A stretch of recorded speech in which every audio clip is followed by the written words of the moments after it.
gave a detailed thought on this government resolution, and we have implemented this policy in our college. So we will discuss that what were the guidelines and how did we successfully implemented this new education policy in our institute. Please do not hesitate to interrupt me anytime.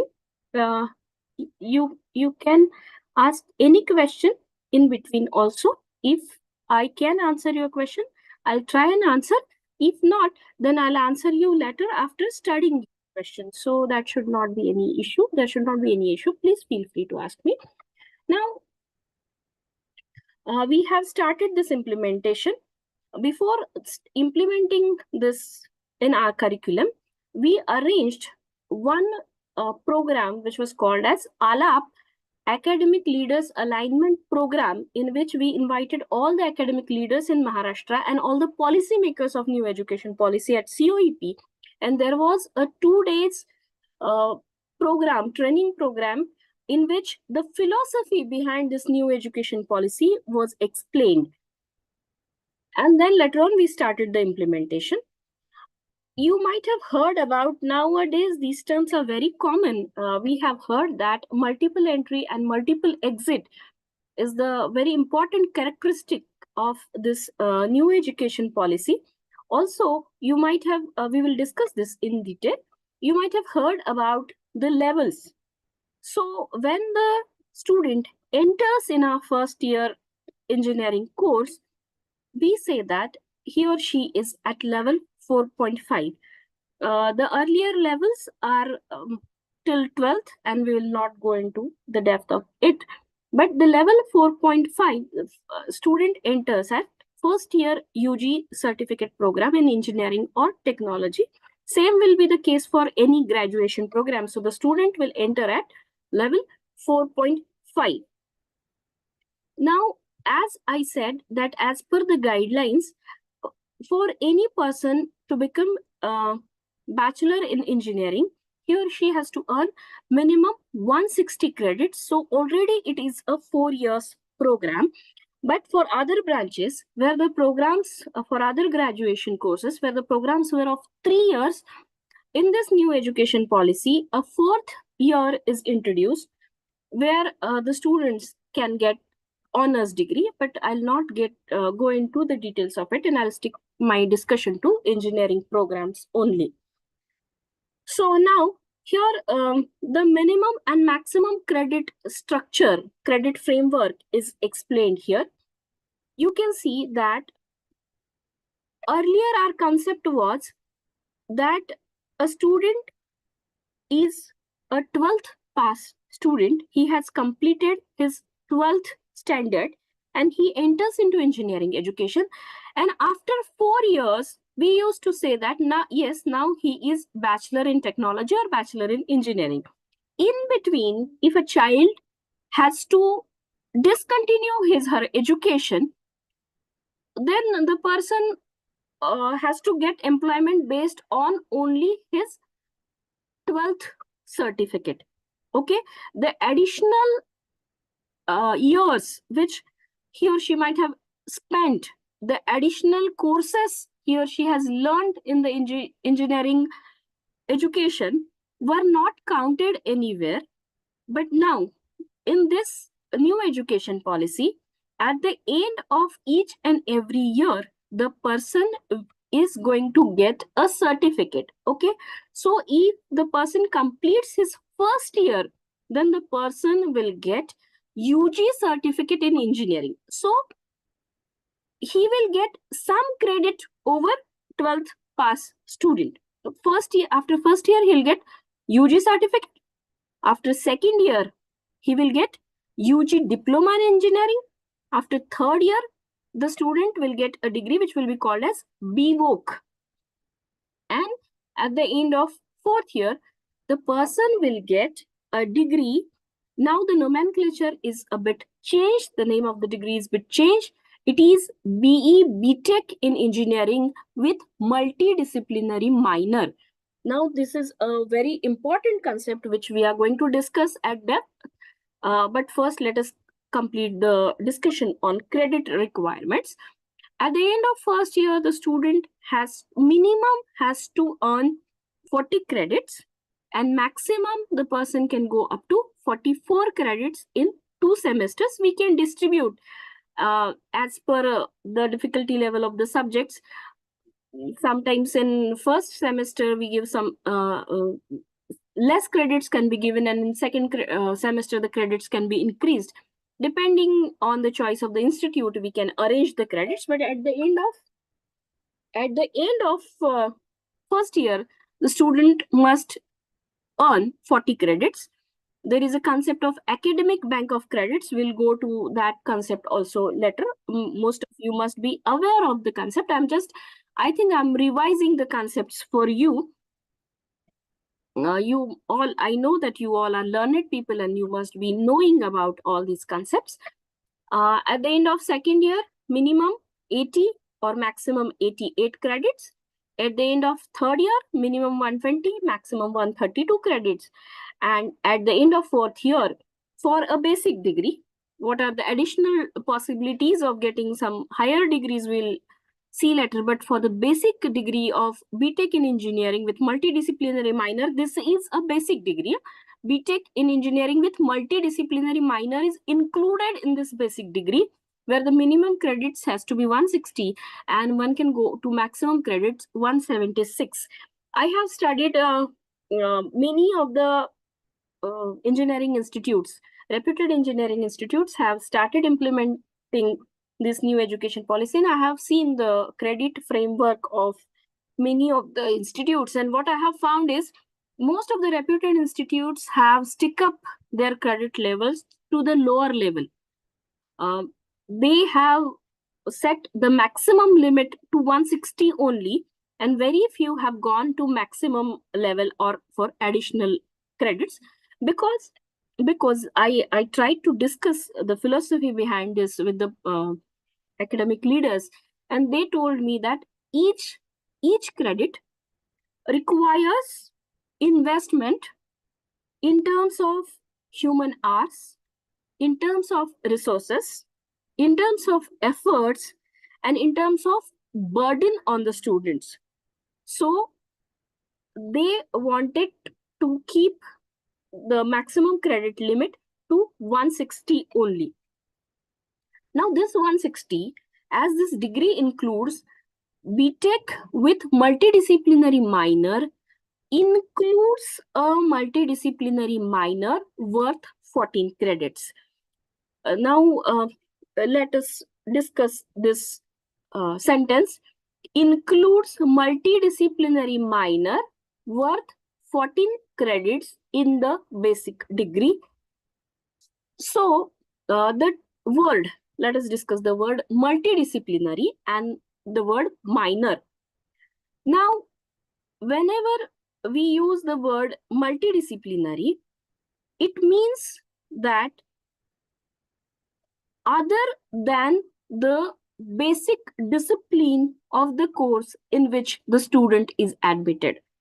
So here I'm talking about engineering as my core discipline, as my major discipline is engineering. So when I talk about multidisciplinary course, it can be something other than engineering also. This provision is made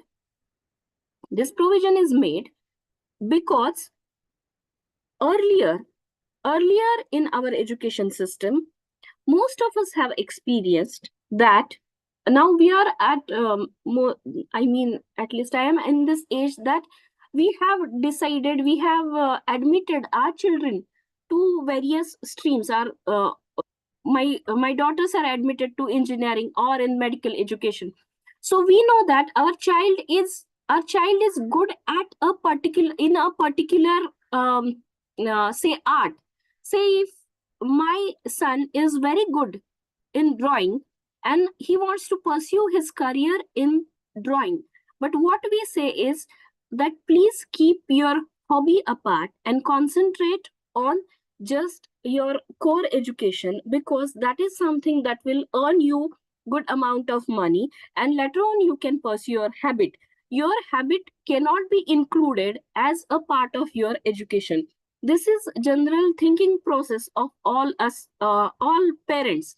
But this new education policy allows each and every student to study, to take up the courses of their choice, while continuing their basic education in some, we can say, streams like engineering or any other science education. So this multidisciplinary minor, depending on inclination of the child, can be, they can study economics, they can study law, they can study sports, they can study music, they can study drawing, they can study languages, any other course other than the main discipline, the major discipline of the course in which he or she has taken admission can be studied, and it will be included in the minimum credit requirement to complete that course. So if I have taken economics, then my degree will be, and my major engineering discipline is say mechanical engineering, then I will be Bachelor of Technology in Mechanical Engineering with minor in economics. See, my friend who is sitting adjacent to me in the same class can get a degree of BTech in Mechanical Engineering with minor in sports. Now, to avail these courses, the basic requirement is the university should have tie-up with the other university or other college which can offer these courses to your students. So I have seen many engineering colleges have started multidisciplinary as a separate department in their institute, in which they are doing MOUs with various other institutes who can offer the multidisciplinary minors. Like, for example, COEP has signed, College of Engineering Pune, COEP Technological University has signed MOU with, say, Gokhale Institute. We have run the course and we have offered minor, economics as minor to our students. So those who will go for this minor in economics will attend the classes maybe at Gokhale Institute, or maybe the teacher from Gokhale Institute can come down to COEP, or we can go for online classes as well. In this new education policy, 40% of the content can be delivered online. It gives us flexibility because as far as the implementation is concerned, uh, there there are, say, 120 students in my class, and they will have different minors. Each one of them will have different minor depending on how many tie-ups my institute has. They have those many choices to select their multidisciplinary minor, so it will become very difficult to manage their timetable, and time management for the courses can be difficult. So 40% flexibility is given for online content delivery, so we can take advantage of it, and we can plan the delivery of minor courses for our students. For that matter, this is the time when we start implementing this new education policy in our institute. uh, these first few years, we will have to invest our efforts on finding out the institutes who can deliver, who can offer the multidisciplinary minors, depending on requirements of our students. And we will have to plan these 14 credits. Uh, in COEP, we have planned um, four courses, four courses for this multidisciplinary minor. Now we have to cover the 14 credits. So I think three courses of 4 credits and one course of 2 credits is offered in COEP. Thus, we make this 14 credits. And so this is our, to implement this NEP successfully, first job of we as teachers is to find out the institutes who can offer these kind of minors in our vicinity have MOU and have a good understanding for this sharing of these credits with these institutes. So this was about the basic degree. Now, before I continue, as this is an online course and I'm talking online, I just want to take a quick feedback that whether whatever I'm talking is relevant or not, because I'm unable to see your reactions. And uh, can I continue with the same thing which I'm talking about? Or you want me to talk? You can please feel free to unmute yourself and interrupt me anywhere. I want my class always to be my sessions always to be in I want to conduct them in a dialogue mode. Unfortunately, these are there are some. Just now I was discussing about the advantages of online delivery in online mode. This is a disadvantage of online mode, that a person who is talking is clueless about the reactions of the participants. Anyways, I will assume that I'm going in correct direction and I'll continue with my discussion. Now, on the sixth level itself, someone said something in chat. Yes, thank you. Someone gave me assurance that I'm going in correct direction. Fine, thank you. Okay, so this is the sixth level we are talking about. The UG level goes up to level 6. So there is one more program. You can see 4 years. Now here necessarily our degree is a 4 years course. Um, for other uh, streams, which were earlier the courses were 3-year courses and now the 4th year is added. But here in engineering also the course was of 4 year, but another degree is added if someone is ready to take up 20 additional credits. You can see, you can observe this column where the minimum credits are mentioned. Now, for this next degree, the minimum credits one needs to earn are 180. So one who is ready, one who is capable of taking 20 additional credits in this 4 years credit program, it is equivalent to one semester. 20 credits are offered in one semester. So load of one extra semester, if one can take up in these 4 years, then the person can get 4 years bachelor's degree in BTech in honors with this multidisciplinary minor. Please remember, this multidisciplinary minor is a part of this degree now.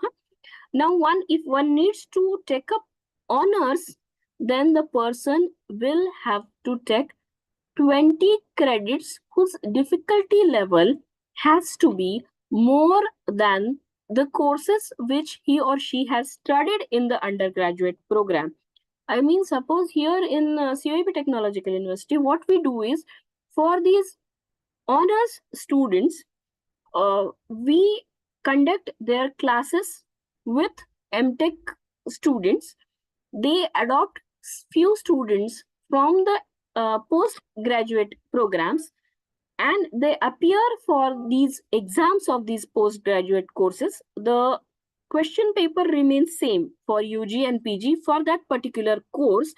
And if they'll be able to clear that particular program, and the course is worth equivalent to 20 credits, then the students will get BTech in mechanical engineering with honors and multidisciplinary minor, whatever the person might have chosen.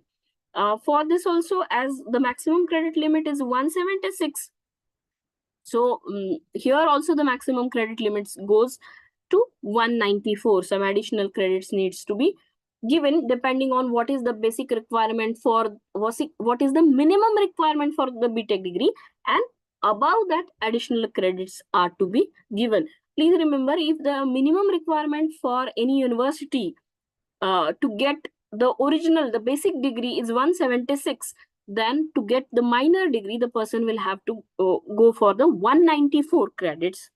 and not to the minimum level as 180 credits. In additional, by taking additional 4 credits, the person will not be able to get the honors degree. If the minimum requirement is 160, then the requirement for honors is 180. If the minimum requirement to clear BTech degree is 176, then the person will get honors degree after earning 194 credits at the end of 8th semester or at the end of 4th year. So this is another type. If suppose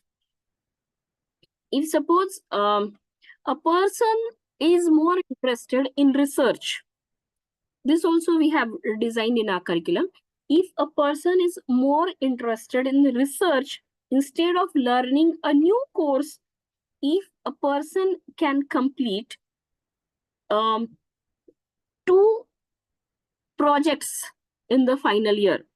We all know that in the final year of engineering, the students take up a project in which they apply the information, the knowledge they have gathered in all other semesters. They try and apply this knowledge and generally come up with some creative solution for a particular research problem. If a person is more interested in these kind of actual application of the information which he or she has gathered, then the person can take up 2 projects till he reaches the 8th semester, and he or she can earn 20 additional credits for these courses, for these projects, and then the person will have a degree known as BTech. Suppose I'm continuing with my own example, BTech in mechanical engineering on honors with research, as he has taken a research problem additionally with multidisciplinary minor in, say, if I have chosen in say arts or in language, English language, whatever. So this is another possibility which is there, and for which we have to take a flexible approach. Nowadays, those days have gone that a mechanical engineering person will learn only for the subjects from mechanical engineering. Now the boundaries are melting, and we have to go for interdisciplinary approach. It is really a high time that we allow projects, interdisciplinary projects, because we have seen most of the times, those who work in engineering colleges, they know that in most of the technical clubs, we have clubs on robotics, we have clubs on say we have clubs like Baha, or in which they make these racing cars and so on. In all these clubs, students from all the streams come together and they put their combined efforts, and many times they learn a lot when they work in these kind of interdisciplinary groups. In while working in the industries also, nowadays students required to gather basic information from other streams also. So it is better that if we promote these kind of interdisciplinary projects in their final year, so the student can take up one project in his her own stream and another interdisciplinary project. Or this new education policy is very flexible, so the institutes will have to think that if the contribution, the efforts the students put in these technical clubs, can we convert them into their academic credits and they can be brought on their mark sheet. So we have to find out innovative ways to include these type of activities.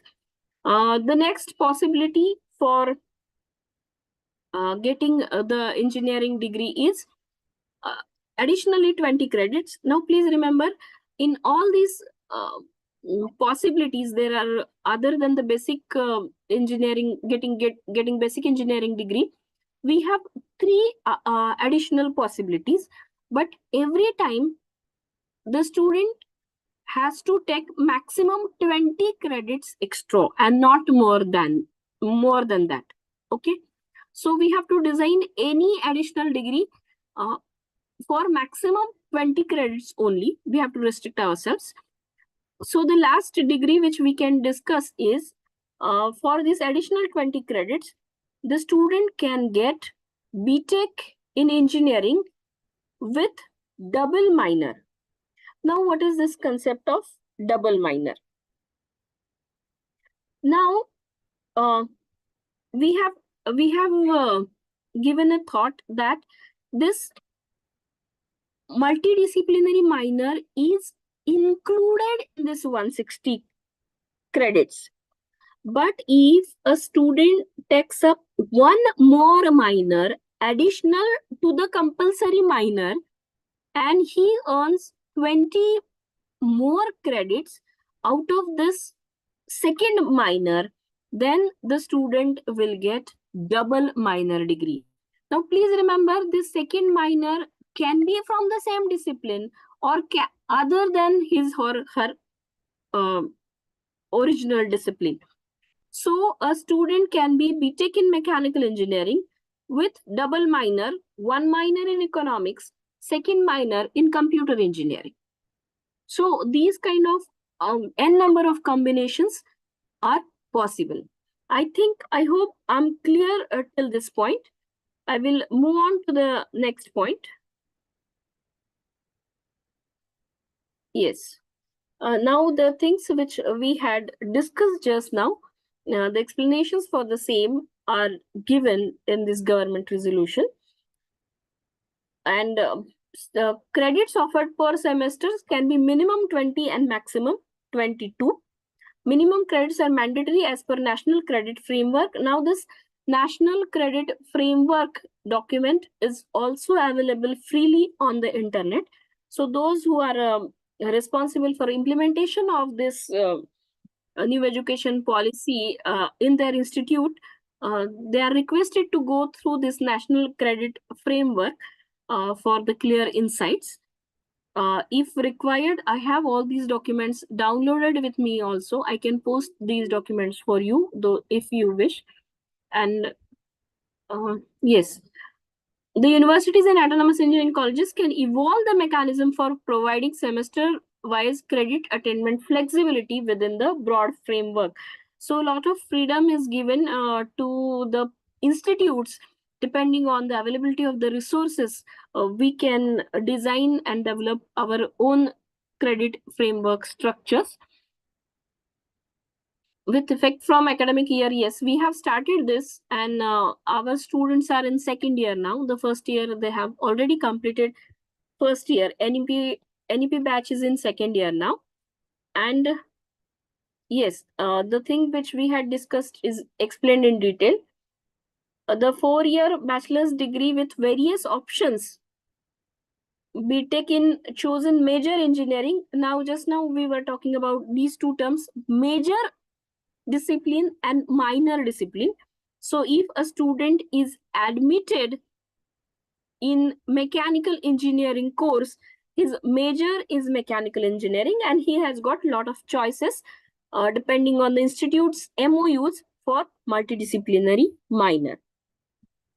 Or just now we had discussed bachelor's degree in engineering or technology, honors degree in chosen major engineering, where we said that the student will take up the courses from courses of higher difficulty level. But the courses are necessarily to be chosen from his or her major stream, major discipline. The courses need to be, if I'm a mechanical engineering student, I have to take up courses from, now there I have a choice. Now there are 3 courses run in, say, in our institute, MTech in design, MTech in thermal engineering, and MTech in automotive engineering. Say 3 postgraduate courses are run in our department. So a student who would like to take up honors degree can choose any of the stream from these 3 and then will continue with that particular stream for those 20 credits. Now, once that stream is chosen, the student will have to continue for these 20 credits in the same stream. So still in honors also, the student has a limited choice. And then the credits goes from 180 to 194. And the next, which we have also seen, honors with research degree in chosen major engineering discipline with multidisciplinary minor, or the last option which we had seen is bachelor's degree in engineering technology with chosen major discipline with double minor, multidisciplinary and specialization minor. Just now I said that one can be from the same discipline, one minor can be same discipline, and the compulsory minor is a multidisciplinary minor. So these this is already started here in our university. They have given in this document, the explanation is also available that the student will work on a research project or dissertation for 18 credits in the 4th year in respective major degree discipline. The decision regarding the distribution of 18 credits of research project in semester 7th, 8th, or 4th year will be taken by the academic authorities of universities. That's what I was saying, that there is a little bit of flexibility given to the universities. The 18 credits will necessarily be over and above the minimum 160 or whatever limit is decided, maybe 176 by some of the institutes, prescribed for 4 years multidisciplinary bachelor's degree. Okay. Here also the explanation is given in detail that the students who will go for the honors degree in chosen major engineering enable students to take up 5-6 additional courses. Just now I was saying in same engineering discipline of 18 to 20 credits distributed over semester 3rd to semester 8. This mechanism can also be decided by the institute itself, that how these credits are to be distributed in these semesters. The next is double minor, multidisciplinary and specialization minor. Students will take up 5-6 additional courses of 18 to 20 credits in another engineering discipline or emerging areas, specialization distributed over semesters 3rd to 8th. Again, the flexibility is with the institute. How to distribute these credits can be decided.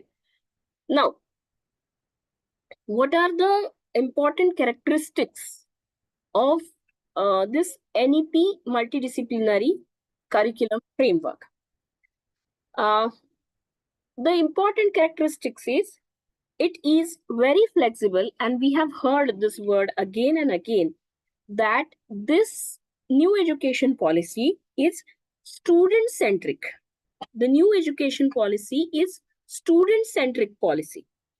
So earlier, the students used to sit in one class.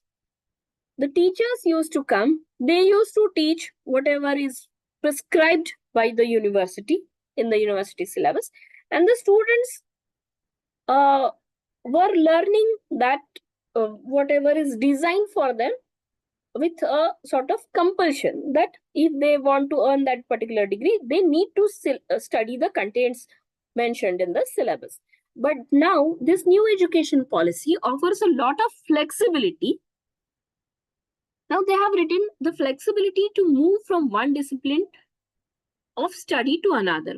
Where this flexibility is offered, one, the flexibility is there to study a 14 credit worth course of their choice. This is the first point where the flexibility is given. Second point, we have just now seen in honors also they have some flexibility. In double minor also they have some flexibility. Additional to it, we have to design a basket of electives wherever possible to give them as much as flexibility as possible. That's what I said, that in the same class there will be students with multiple various skills coming out and getting the degree with different characteristics. Each degree will be unique and different depending on the student choice. And if these unique students go out in the market, in the society, they can bring a different flavor to the work where they are going to serve for next 30-40 years. but our education policy, Indian education policy, believes in uniqueness of every individual.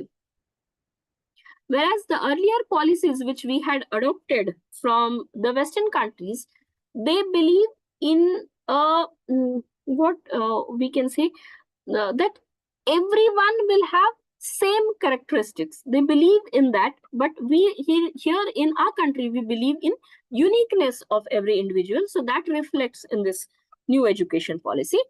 The second thing is the opportunity for learners to choose the courses of their interest in all disciplines. This we have discussed at length.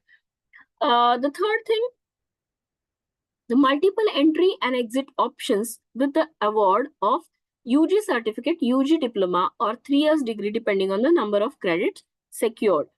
Now we will discuss this in the coming slides more and more.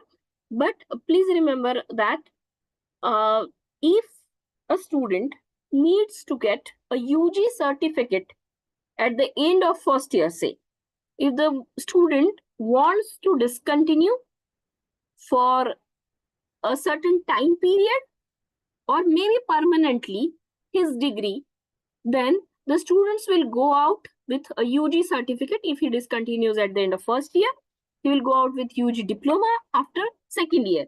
But for that, to enable to get this degree, the student will have to take up additional skill-based courses. These additional skill-based courses will have to be designed for the students who want to discontinue only. These courses will not be offered to the students who will continue their education. But some special courses, the provisions for some special courses are to be made in a curriculum structure for the students who need to discontinue. And now, so how will we design these courses? These courses necessarily have to be skill-based courses, because after learning these additional subjects, the student must be able to get some employment after discontinuing the original course. So we have to design depending on where the student is discontinuing the skill-based courses. The discussion about these skill-based courses can be done in detail later. If time permits, I'll show you the structure which we have designed there in COEP. Now it is almost 3:20. I think I will take up a break at 3:45. I'll take up a break, and then we can continue our discussion once again at 4 o'clock. So there will be a break from 3:45 to 4 p.m. Now let me see that how much time permits me to discuss the credit framework structure at COEP. The flexibility of learners to move from one institution to another to enable them to have multi or interdisciplinary learning. Now, this provision has created a lot of confusion amongst students as well as amongst teachers also. Earlier, people have started thinking that in this new education policy, we can choose the institute at will as well. But please remember, this is not the case. We cannot change our institute in between the course for the major discipline. But we can select the institute of my own choice, provided my institute has got MOU with that institute for my multidisciplinary minor only, or for some other courses other than my major discipline are included in this structure. Like there are some courses on languages, there are some courses on Indian knowledge system, there are some courses on some what we can see humanity based courses. Then for these courses we may earn credits from other institute, but for major discipline we have to stick up to the university or institute where we are admitted at the entry level, that is the level 4.5. This confusion needs to be cleared. The next is, in this new education policy, one semester internship or on-job training is compulsory. Earlier in COEP also, we have started many of the features of this new education policy long back. In COEP, our production engineering department was running a sandwich course. Long back, there was a sandwich course in production engineering where the students were going in the industry for many semesters. For one entire year, they used to go in the industry. The same concept is here. Here now one semester internship, or sometimes it is called as on-job training, is made compulsory. The AICTE has started internship, a separate internship portal as well. The AICTE has started internship portal as well, on which many students are getting internships. So you can visit the internship portal, and if not recommended to our students, we can always recommend this visiting this portal to our students. Uh, we will discuss each and every stream in detail later, but for the time being, just we'll go through it. That there is provisional for vocational and skill enhancement courses. As we said, that the new education policy focuses, advocates the skill-based courses as compared to only um, imparting information to the students, because nowadays information is available in abundance on everywhere, and the students have access to the information, but they depend on the institutes more for the skills they will need for their professional work. So we as institutes must provide vocational and skill enhancement courses. This mindset needs to be changed, and for that we need to equip ourselves with good laboratories. We ourselves need to undertake research problems so that we can involve our students in those research problems and can give some skills, some hands-on training to these students other than the information based courses. So this is the second thing which we need to prepare ourselves for this new education policy. First, I said that we as institute need to find out the MOU option. The second thing is we need to find out with we have industries in the vicinity of our institutes. We need to discuss with the industry experts that what are the skills which will be required for next 5-10 years in the industries, and we need to base the skill based courses depending on these courses.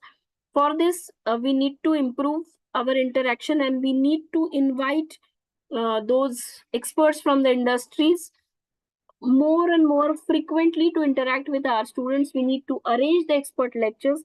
We have to have arranged the meetings with industrial experts who can guide us about the contemporary skill requirements, and collecting and gathering this information is very much important for us as implementers of this policy.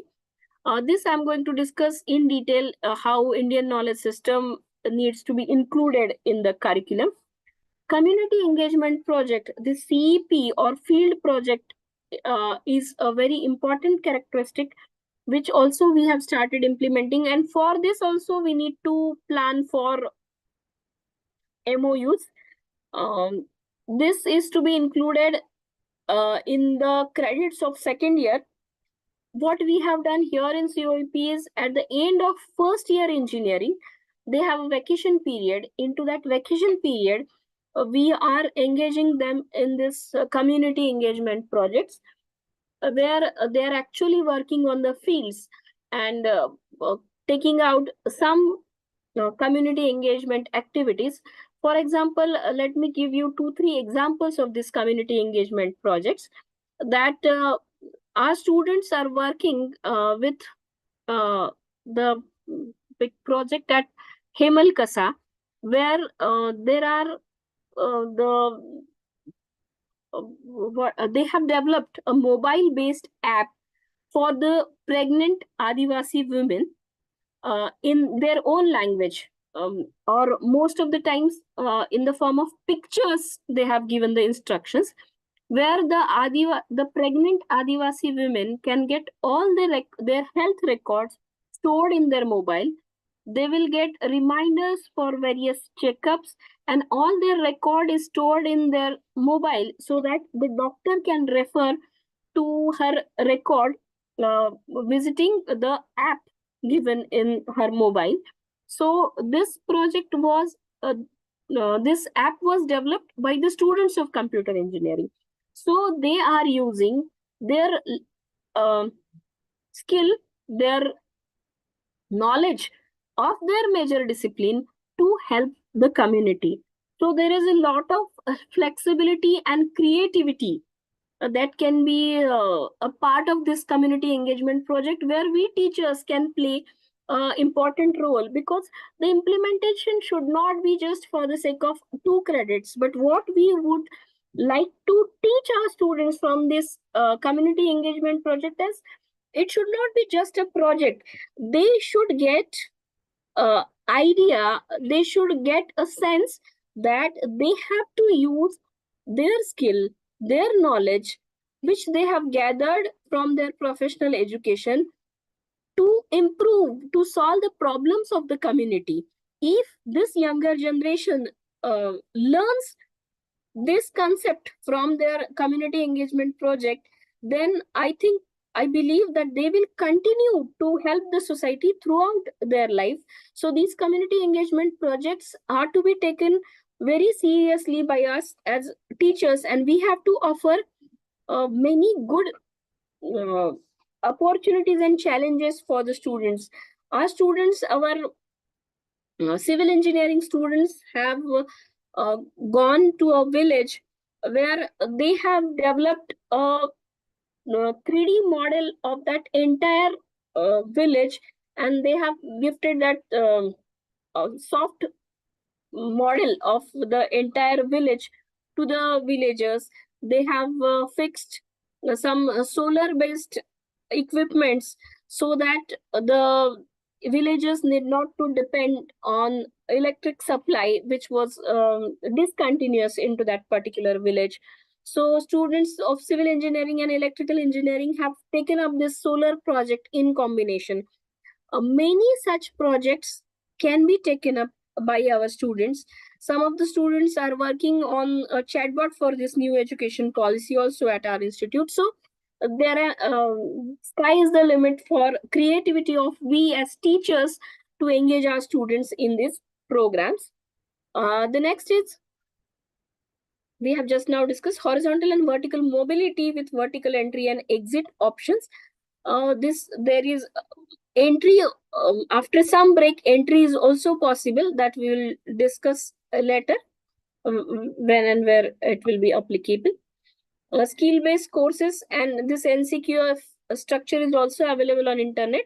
Just now we discussed that skill based courses and internships for exit at different levels need to be planned so that the student will get employment after exit.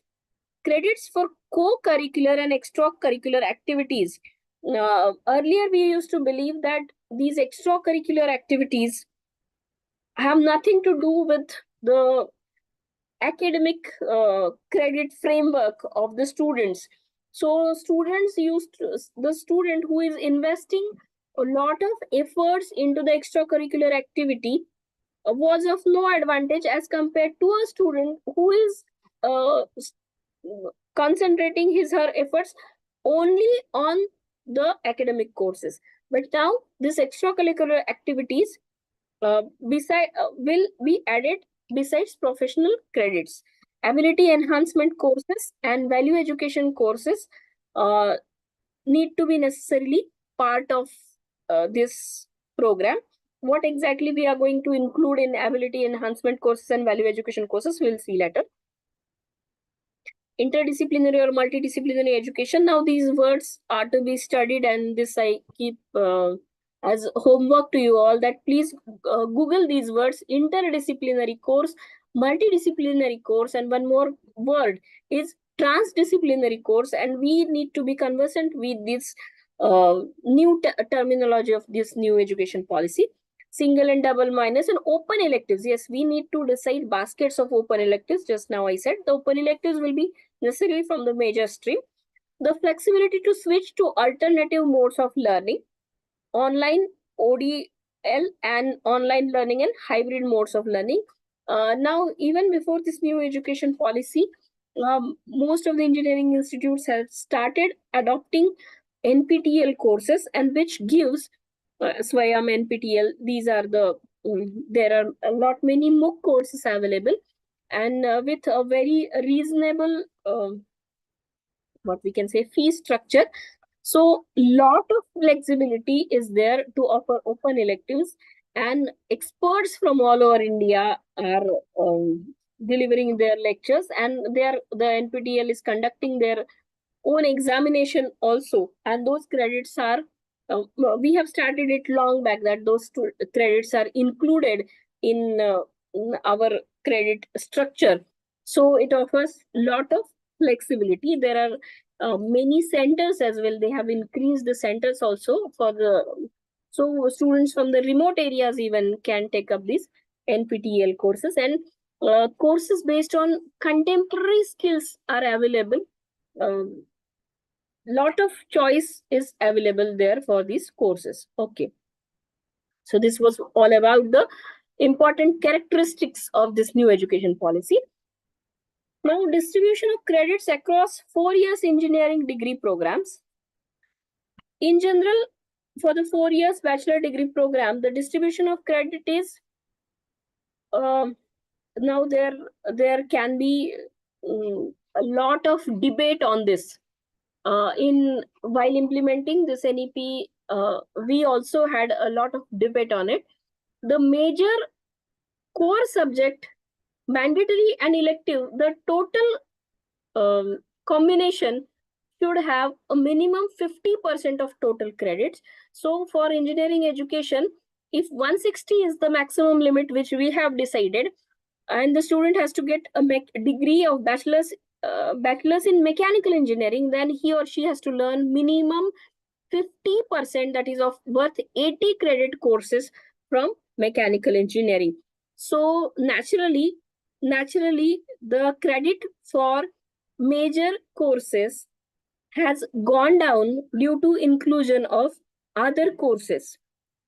So we cannot continue with all the courses which we used to teach earlier. So we have to, this is again the third thing which we teachers will have to undergo this exercise, that we have to go through all the contents, all the courses of our syllabus. We have to remove all repetition. Many times we find that the students have learned the physics, chemistry, mathematics, many concepts in the basic courses of 12th engineering, 12th science courses. So we have to remove all the repetition of this content from content of engineering science, so that we can accommodate these new courses in the structure of 160 courses. The next is elective courses of major will be offered in third or final year. There can be baskets available, and we should offer choice to our students for these elective courses. Internship, apprenticeship, community engagement program, research project, they all should be connected to our major stream. This is a necessary requirement. Now we have discussed about this 14 credit multidisciplinary minor. Just now we have already discussed that the subjects can be from the different disciplines of engineering faculty. Does mean that I'm a mechanical engineering student. I can take up 14 credit courses from, say, computer engineering. Say a civil engineering student can take up this multidisciplinary minor worth 14 credits from from electrical engineering. This is also possible.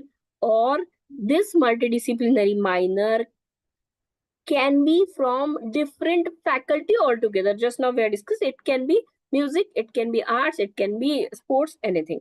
The credits of compulsory minor subjects shall be completed from the second year to the final year of UG program. So the first year need to be necessarily for major course and for the other streams which will be included in this new education policy. Open elective or generic elective courses worth 8 credits are to be offered from second and third year onwards. Baskets will be prepared by the university itself. OE is to be chosen compulsorily from faculty other than that of major discipline.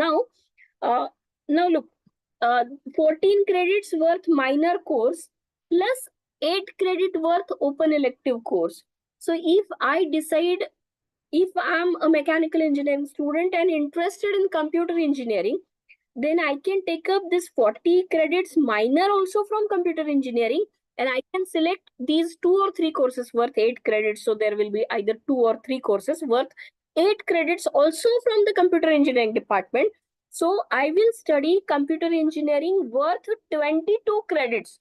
So as policymakers or as implementers of the policy, we have to design the minor and open electives such that there will not be any overlapping and the student will have opportunity to learn new all new courses worth 22 credits, and the student will be will develop a minor what we can say ability into the second stream of his choice.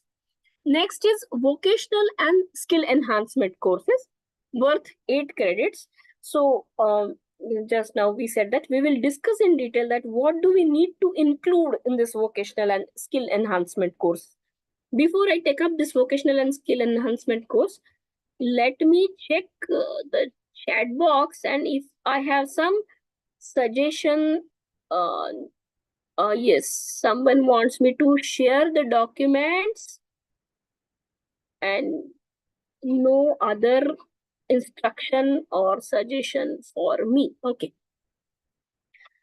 So vocational and skill-based courses, VSC worth 4 credits, including hands-on training corresponding to the major or minor subject to be offered in first 3 years. Wherever applicable, vocational courses will include skill based on advanced laboratory practicals of major.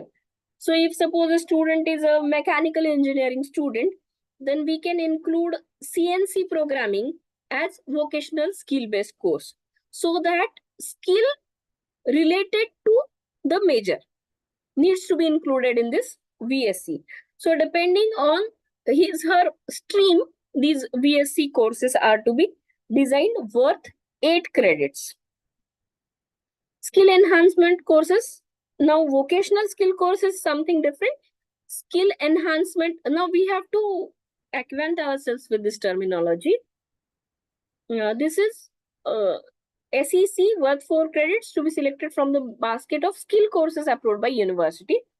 Ability enhancement course AEC.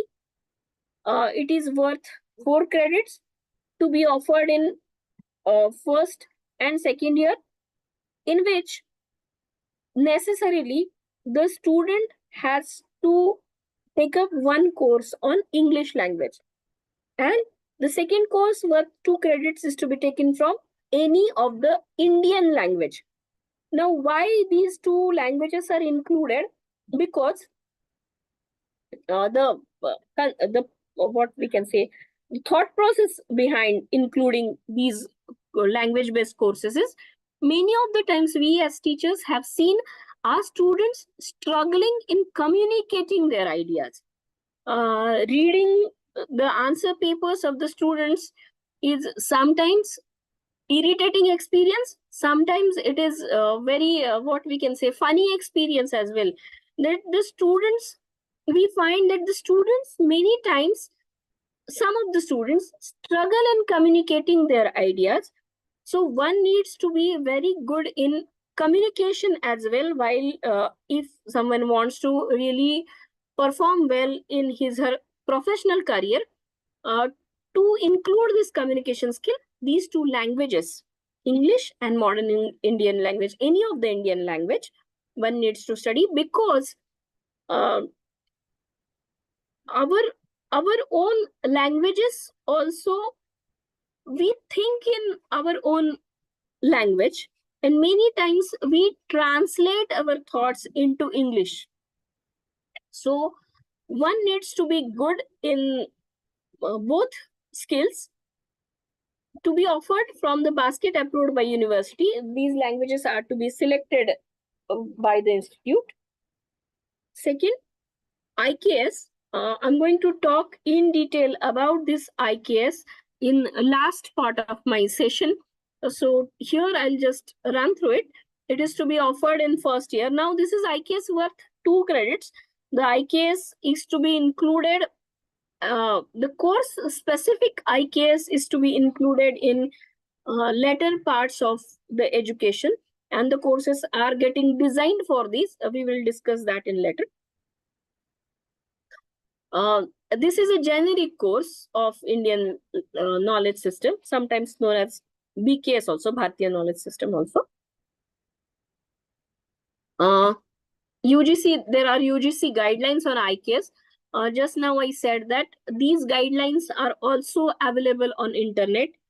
UGC guidelines on Indian knowledge system, that which courses can be part of Indian knowledge system, and some sample curriculums are also given into these guideline documents. So those who have started implementing, please in the chat box, please give me some idea that have your institute started implementing this new education policy? Have you started implementing this IKS? And what are the difficulties you are facing to implement this IKS, or designing this course on IKS, or implementing NEP also? So I'll try and include the topics in later part of my, after the break, I'll try and include your queries. So please feel free to talk about your difficulties in implementing NEP or IKS in particular in the chat box. I'll try and answer the queries, and if I can be of some help to it. VEC, value education courses. Now many times these terminologies are a bit confused. Just earlier we discussed a course whose name was vocational skill course. Vocational and skill enhancement courses are VSEC, and the course which we are talking about is value education course. They are different. This VEC is worth fourth credit. So they are basically, this new education policy aims at the holistic development of a student. So many times in society, we have seen individuals who have good academic education, but it is not reflected in their behavior. Education should make a person a more cultured, a better person in behavior as well. So that aspect was missing earlier. To include that part, value education courses are included.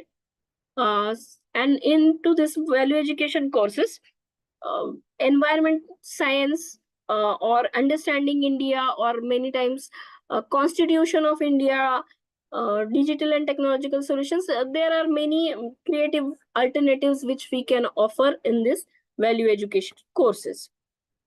Field projects, internship, apprenticeship, community engagement projects corresponding to major course and co-curricular course are to be offered. Now this internship will be worth 12 credits. Once for one entire semester, a student can go out of the institute in some industry and take up the on-job training. This is also one task for us as implementers of this policy, that we need to find out good internships for our students, because getting a good internship and getting a good practical experience can enhance the person's ability a lot, provided the student gets good opportunity of working there. Sometimes we have found in some of the industries, they used these students for their routine day-to-day work, and they do not give them good opportunity to learn the skills or the major task related to their major discipline.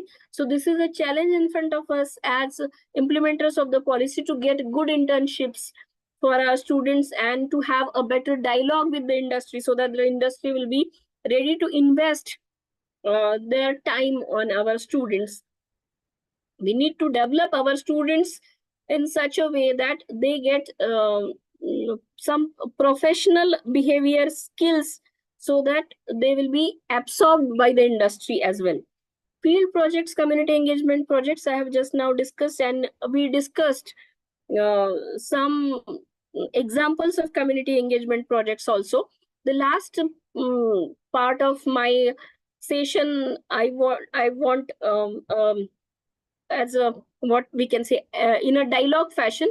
So please give some ideas about community engagement projects. If you feel like these community engagement projects needs to be offered to our students, we will discuss your ideas in last part of my session. To be offered in the second year, but as I said, that it is difficult, that if a student wants to go in some rural area or in some of the areas near to his her hometown, then it is better that these community engagement projects are undertaken in vacation period, so that student can take up problems from outstation as well, from the rural areas as well. Co-curricular courses such as health, wellness, yoga, sports, fitness, culture activities. Again, this all is included because the policymakers want holistic development of our students. So a sound mind in a sound body. So our youth should be healthy, both in terms of physical health and emotional health as well.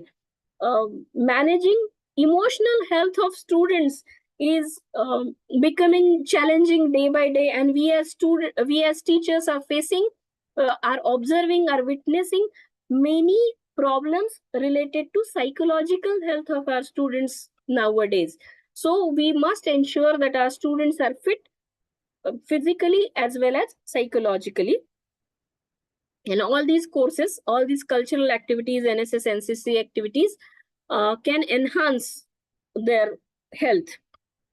Additional credits for bachelor's degree with double minor or honors, 1820 credits. We have discussed this point in detail earlier, so I'll skip this point. This also on honors with research, this point is also discussed at length. So this also we discussed that as per UGC regulations, 40% of the total courses being offered in a particular program through the online learning courses offered through Swayam platform. I believe that most of us have started using this Swayam platform, and we ourselves also can develop our skills, and we can remain relevant. Many of us have served for more than 25 years and need to brush up our skills as well. So this Swayam platform gives help to us as well, along with our students. So now this is a distribution which this table we have used extensively while designing our credit framework structure, because this gives us clear idea that which course is to be offered where. And just let me check the chat box.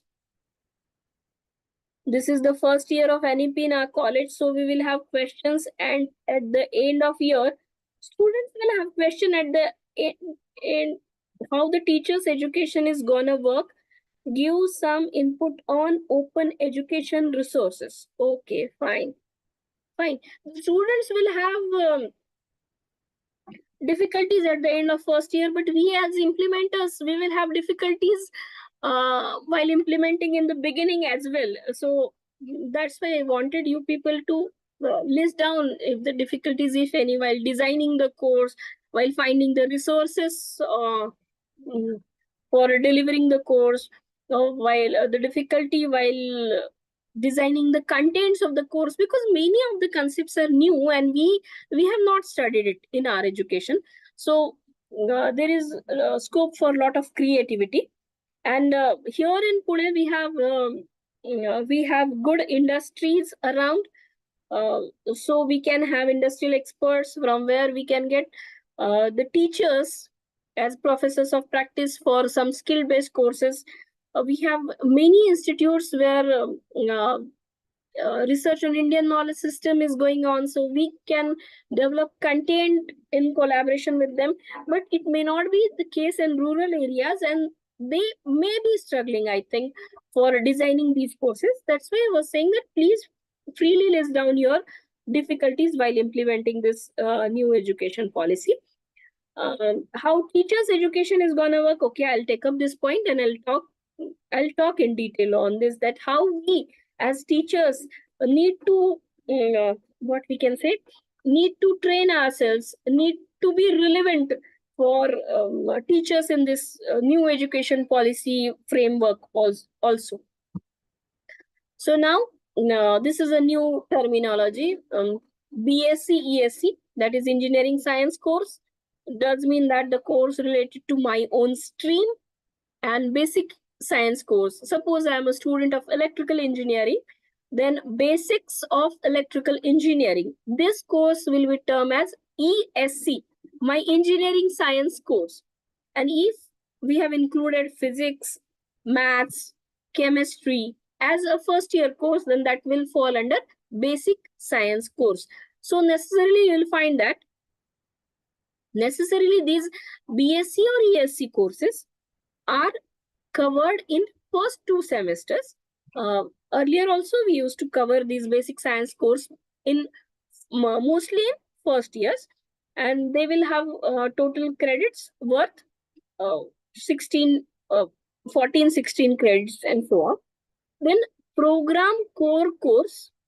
So these are our general subjects. I mean, if suppose I'm a mechanical engineering student, then machine design, theory of machine, heat transfer, they all fall under program core courses, that they are the core part of this major stream.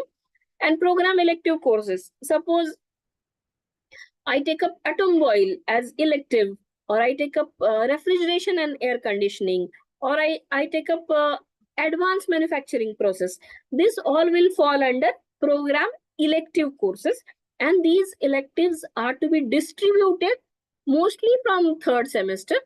Mostly these program core courses and this elective courses, the percentage of electives goes on increasing as we move towards the fourth year of engineering. You can see this elective courses are started from the fifth semester, mainly from the fifth semester, and the core courses are distributed from third semester to the last semester. Excuse me, there is some disturbance from outside. Let me.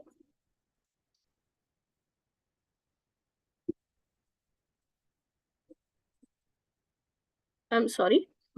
So, yes, so we were discussing about PCC and PEC. Now, this multidisciplinary minor necessarily will start from the third semester. And you can see these 14 credits are distributed. They have included 5 courses of 2 credits and 1 course worth 4 credit, so that these 14 credits are accommodated. Please remember that these are just guidelines, and we have to follow the overall guidelines. A bit here and there is okay and is allowed. I mean, you can have some courses worth 3 credits if you feel like 3 credits are to be given for that particular courses. But overall, you have to maintain the 14 credit limit for this minor course. A bit of flexibility, but this is these are the guidelines for broad guidelines. OEs, yes, open electives are very important, and they are included under one bracket. That's what I was saying, that if I have selected multidisciplinary minor as computer, and if I choose open electives also from computer engineering, then I can develop a literally minor skill into that particular stream, because I have studied subjects worth 20 credits. Okay. So these open electives are from for third, fourth, and fifth semester, and MDM is distributed from third semester to the last semester. Here also we have a flexibility that if you want to keep the last semester entirely for internship or for the project purpose, then you can accommodate these 14 credits up to the 7th semester itself, and you can keep the last semester free for the on-job training as well. Just now we talked about what is this VSEC, skill-based courses. And in first year itself, we have to introduce this VSEC courses, because later then, as they are worth 8 credit courses, later you can, as per the availability of the credit framework, you can take up another additional 4 credits. There are many humanities and social science and management based HSSM courses, what we call them as. Many humanities courses are to be included in this new education policy. We have seen ability enhancement courses, entrepreneurship, economics and management related courses are to be included. IKS comes under humanities, and value education courses also comes under humanities.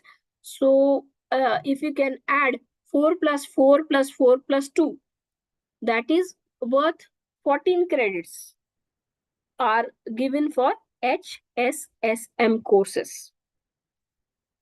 Then experiential learning courses. So CEP field projects we have discussed at length. Some courses, if possible, on research methodology. OJT is compulsory, project is compulsory. All this is clubbed under one head, which is known as experiential learning courses. And if you add experiential, this OJT is worth 12 credits. So it from 160 credits, OJT is given 14 credits, project is given 4 credits, 14 plus 4, 16, 16 plus research methodology 4, 20, and CEP is for 2. So 22 credits are given for experiential learning courses. So we need to implement these courses very effectively, because this is 1/8 part of your total credits of your total credit total. So co-curricular courses, liberal learning courses, COEP had started these liberal learning courses way before NEP came into picture, and we have liberal learning courses based on student choice like photography, music, agriculture, defense, sports, some foreign languages like Japanese, German. Students study, if possible, I can give you the list of the liberal learning courses available at COEP. More than 10 to 12 courses of liberal learning courses are being offered.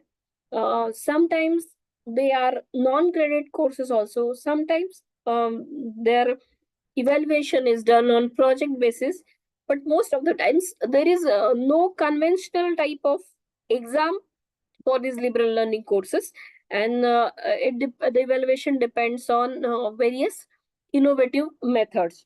So yes, the distribution is explained.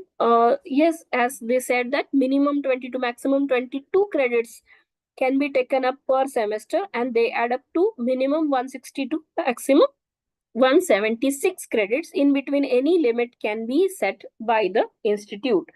I was to take a break at 3:45, I said, but I continued.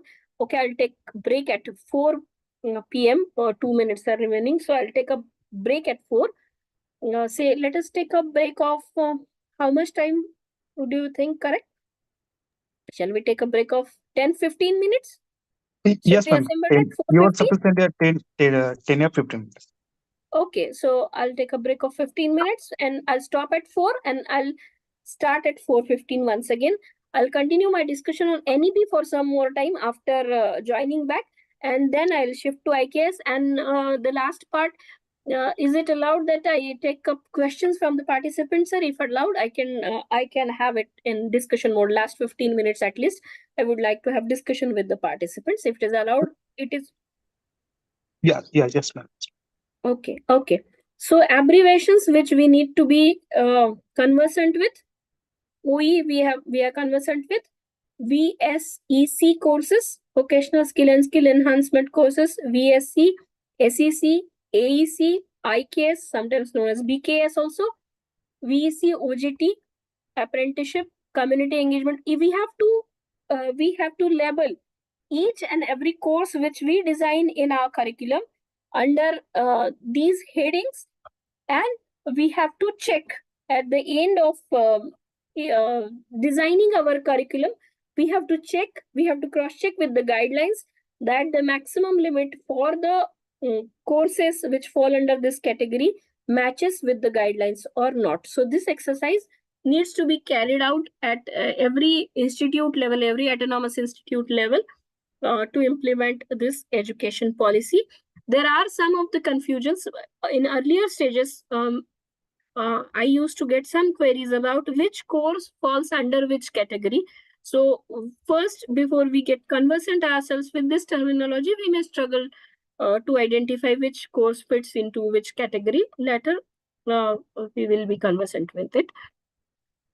Okay, so I think we will take a break of 15 minutes. Please have your tea and join back at 4:15. I think the recording can also can be stopped now, and it can be restarted after 15 minutes. Thank you. I'll Oh, stop sharing. yes. I'll check whether there are some suggestions for me in the chat box. Where has the chat box gone?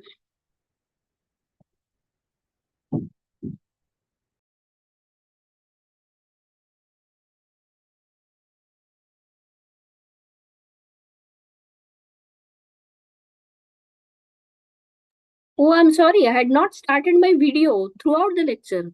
I didn't realize it. I'll start my video later.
Can you please see my screen? Screen got shared? Yes, ma'am. Our screen is visible. Okay. Just a moment. We will start again. We'll resume. There is some background noise. I'll have to take care of it.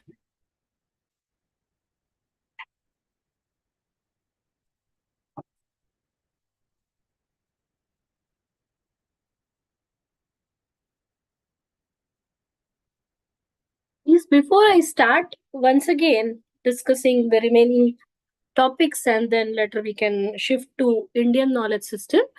Uh, Anyone from participants would like to say anything? I just now saw the chat in which you wanted me to discuss about online resources. Yes, that I will do.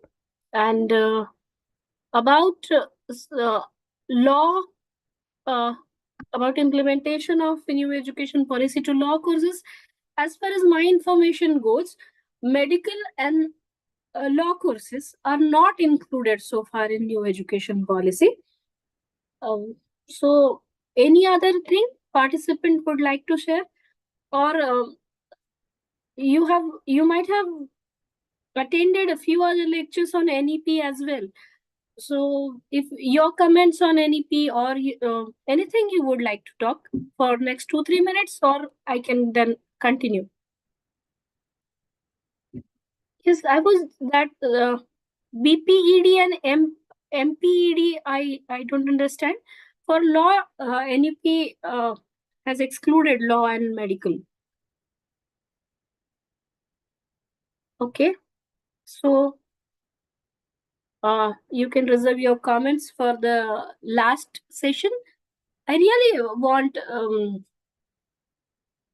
you people to talk something about sports and physical education. Yes, everywhere. Now the implementation, these are the guidelines for engineering education, but the concept remains same. For implementing this new education policy to any of the stream, there are few basic concepts. Let me talk about it so that this confusion can be cleared. That the policy makers say that the development of the student should be a holistic development. So we have to ensure communication skill, the community engagement activity, the vocational courses. The content can be different depending on we are applying NEP to which discipline of education, but the basic concept remains same. The other concept which we need to implement is flexibility. There should be choice based credit system. So we have to give choice to our students. So there has to be elective basket.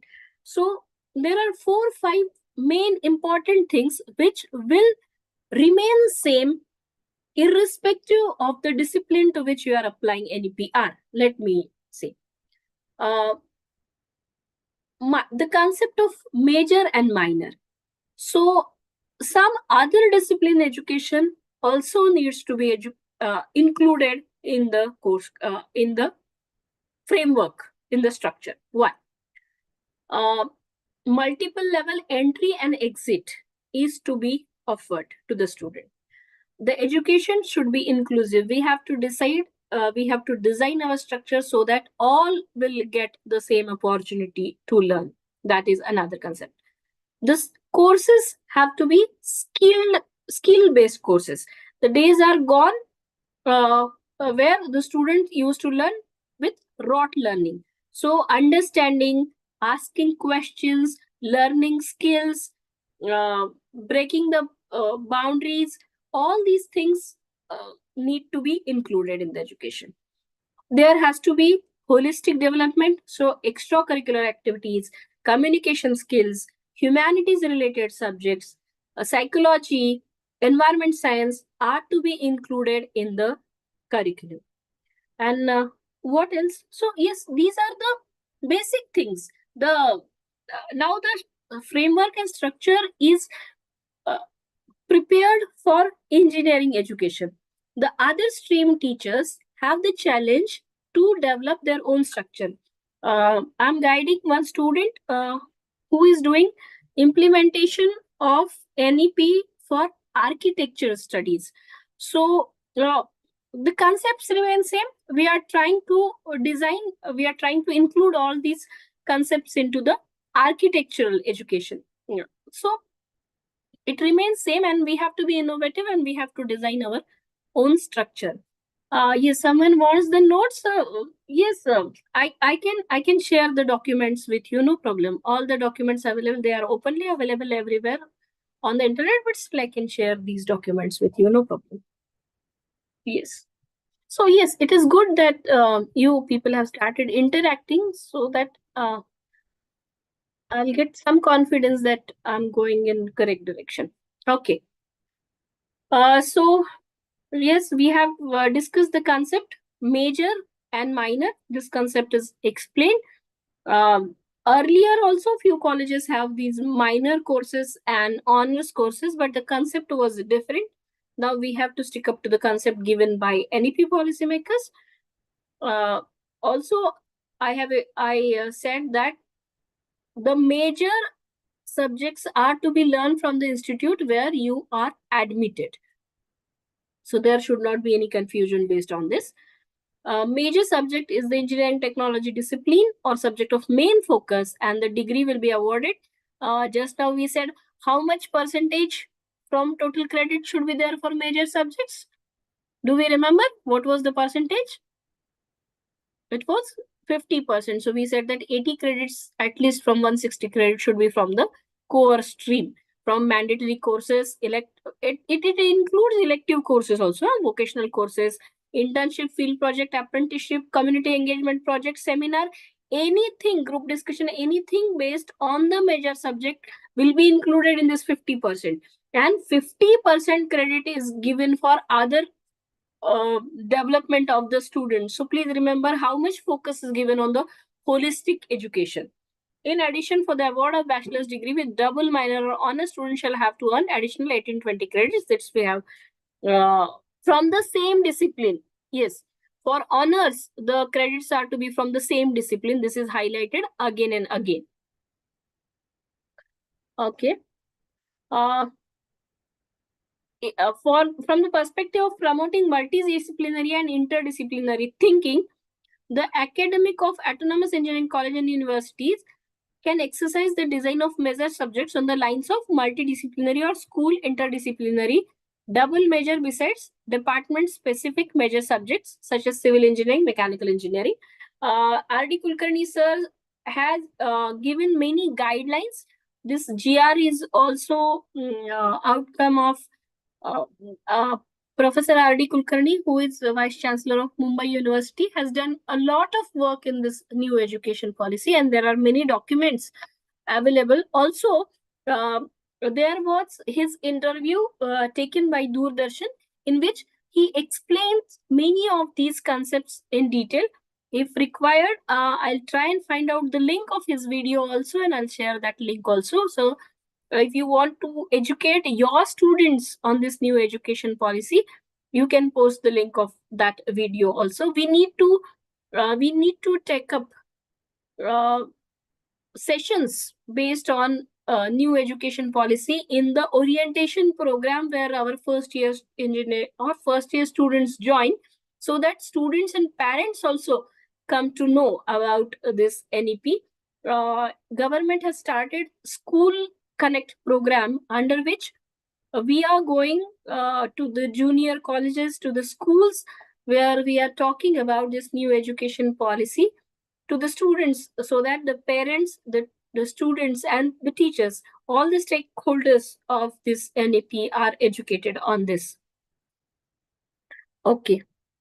Yes. So we have come up to the Indian knowledge system. There are a lot of confusion and problems which people share with us depending on the implementation of this course. That is, what should be the exact contents under this Indian knowledge system. from where should we get the experts for this Indian knowledge system? There is some material available on the website of Ministry of Education. There is a separate IKS division. There is a lot many guidelines available, and there are many courses run by this Ministry of Education on IKS. Also, they have developed, someone was talking about how the teachers' education will take place. They have prepared some master trainers for this IKS who will be taking up courses at different institutes.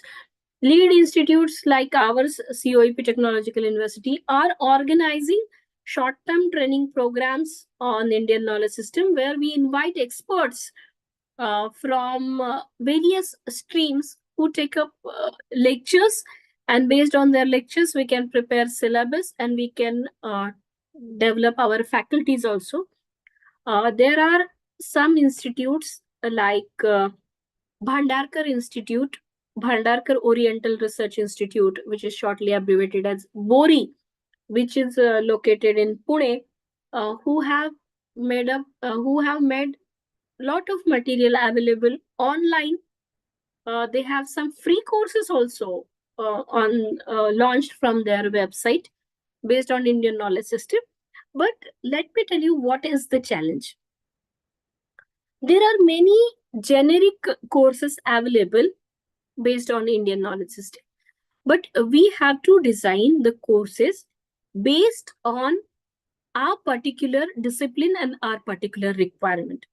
For example, uh, here and I belong to engineering faculty, so we have to design courses. If suppose civil engineering students are there, then I need to teach them that what was ancient water management system, what how and why the old architectures like forts and so many other buildings, even our COEP Technological University's building is more than 170 years old, and still it is very strong.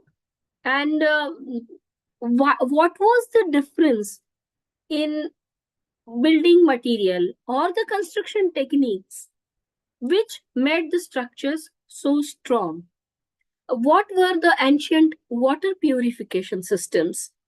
What were the different styles of architectures? All these things need to be taught to the civil engineering students. And not only we need not to limit our course content to theory, but gradually we have to shift from theory to practicals also. I mean, if there are civil engineering students, then they should go and find out from the documents where the old the information about construction material, old construction material will be given. The old construction techniques they will have to learn from the old documents, and then a structure built with old construction material and a structure built with contemporary material, and then their uh, tests are to be carried out for both the structures, and students will have to publish papers based on their findings, and they will have to find out the logic and the techniques which are still useful, which can be still used today.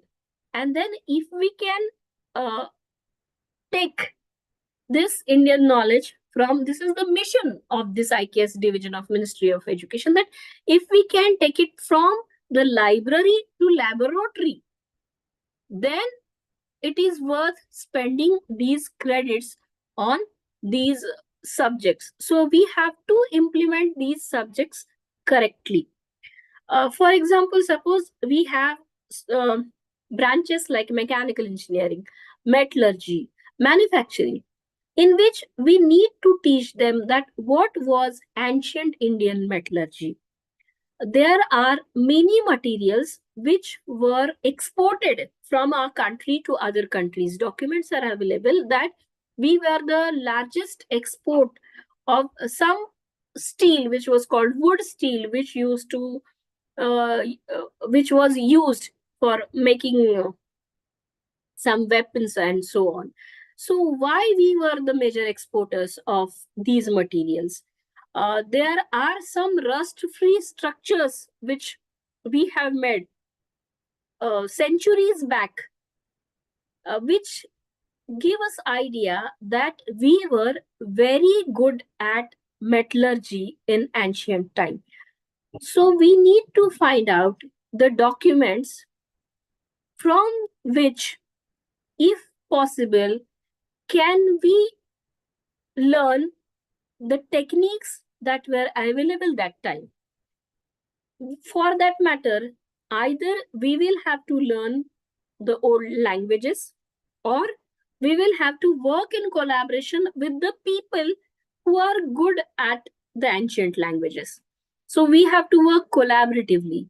We have to find out the sources where this information is available. There are still some libraries who have preserved old books, old literature, old available documents. We have to uh, carry out our research to find out the information. Then we have to decode that information, because many a times our Indian um, uh, way of writing the books is not that simple. Many times, the books which are available in Sanskrit language, the language is poetic. Many times we do not understand the references associated with it. So we have to decode the things. Many times the numbers are written in language form. The numbers are written symbolically.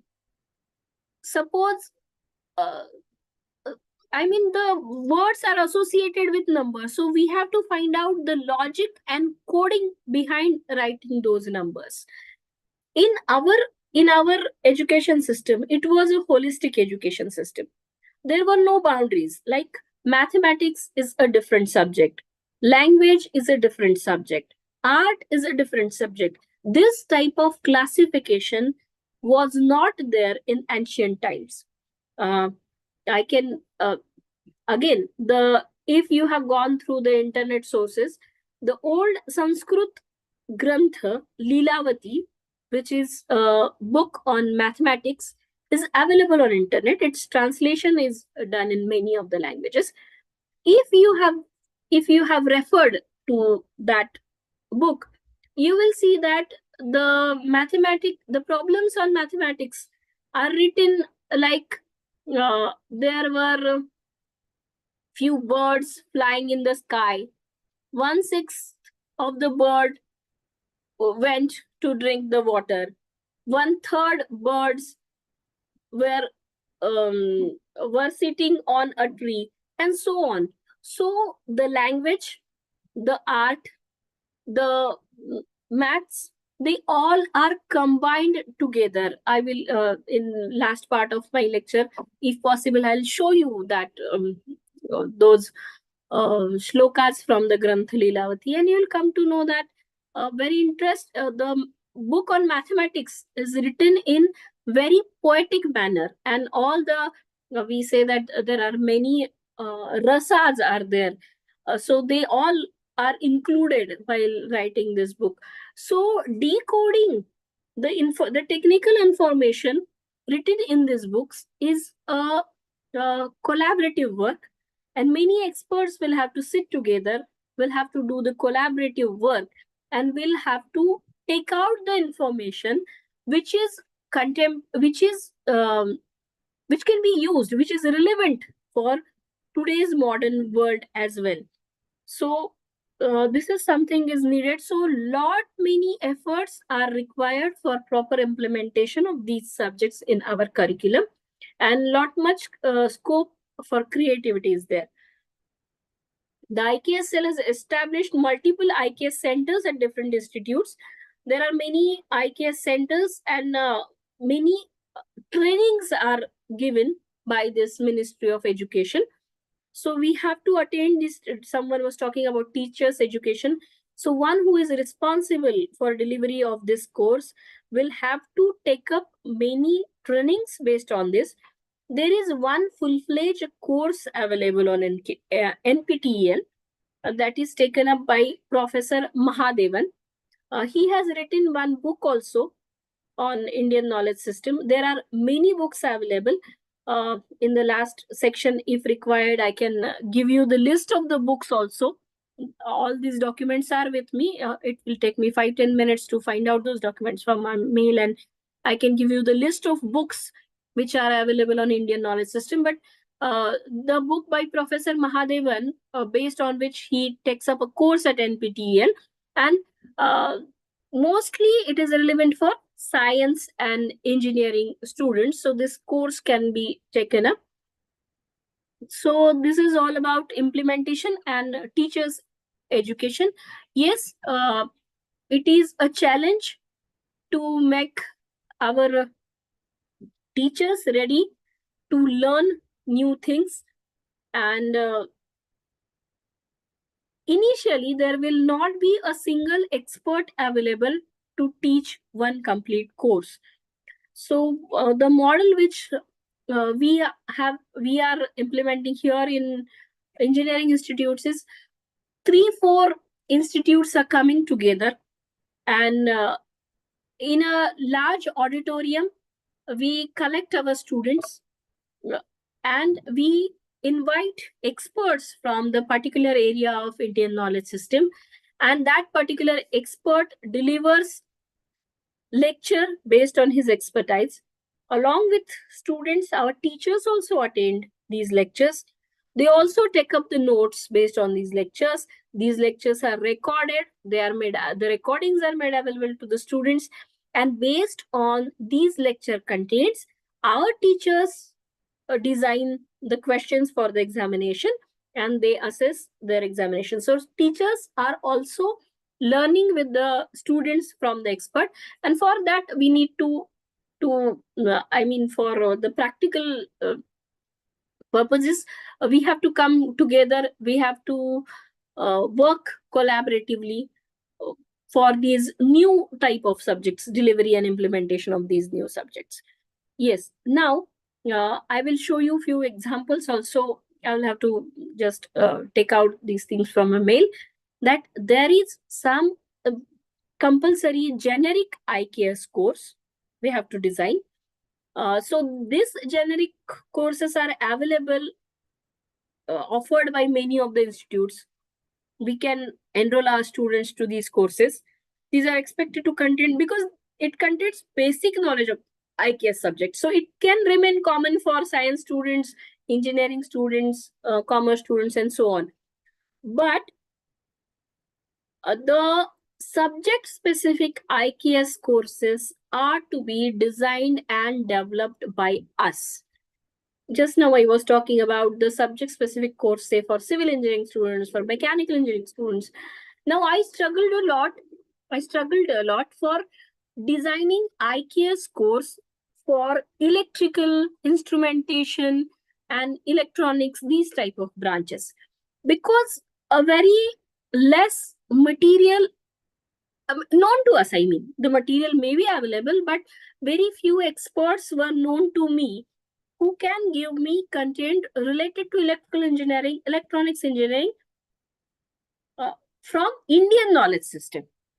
What we did is, then after discussing with the experts, the subject experts and the discipline experts, I come to know that coding, statistical techniques are a very important part of these branches. Also, mathematics is required everywhere for these branches. So we have designed a course mainly related to Vedic mathematics. I'll show you the contents of this course, and the course material also we have made ready. Our book is also ready for these 3 courses. For metallurgy, for civil, and for these E branches, we have made 3 textbooks ready at COAP Technological University. Most of the content is we prepared in the local language. That is, we have prepared these books in Marathi as well, because this is also a very important part in this new education policy, that we teach in regional languages.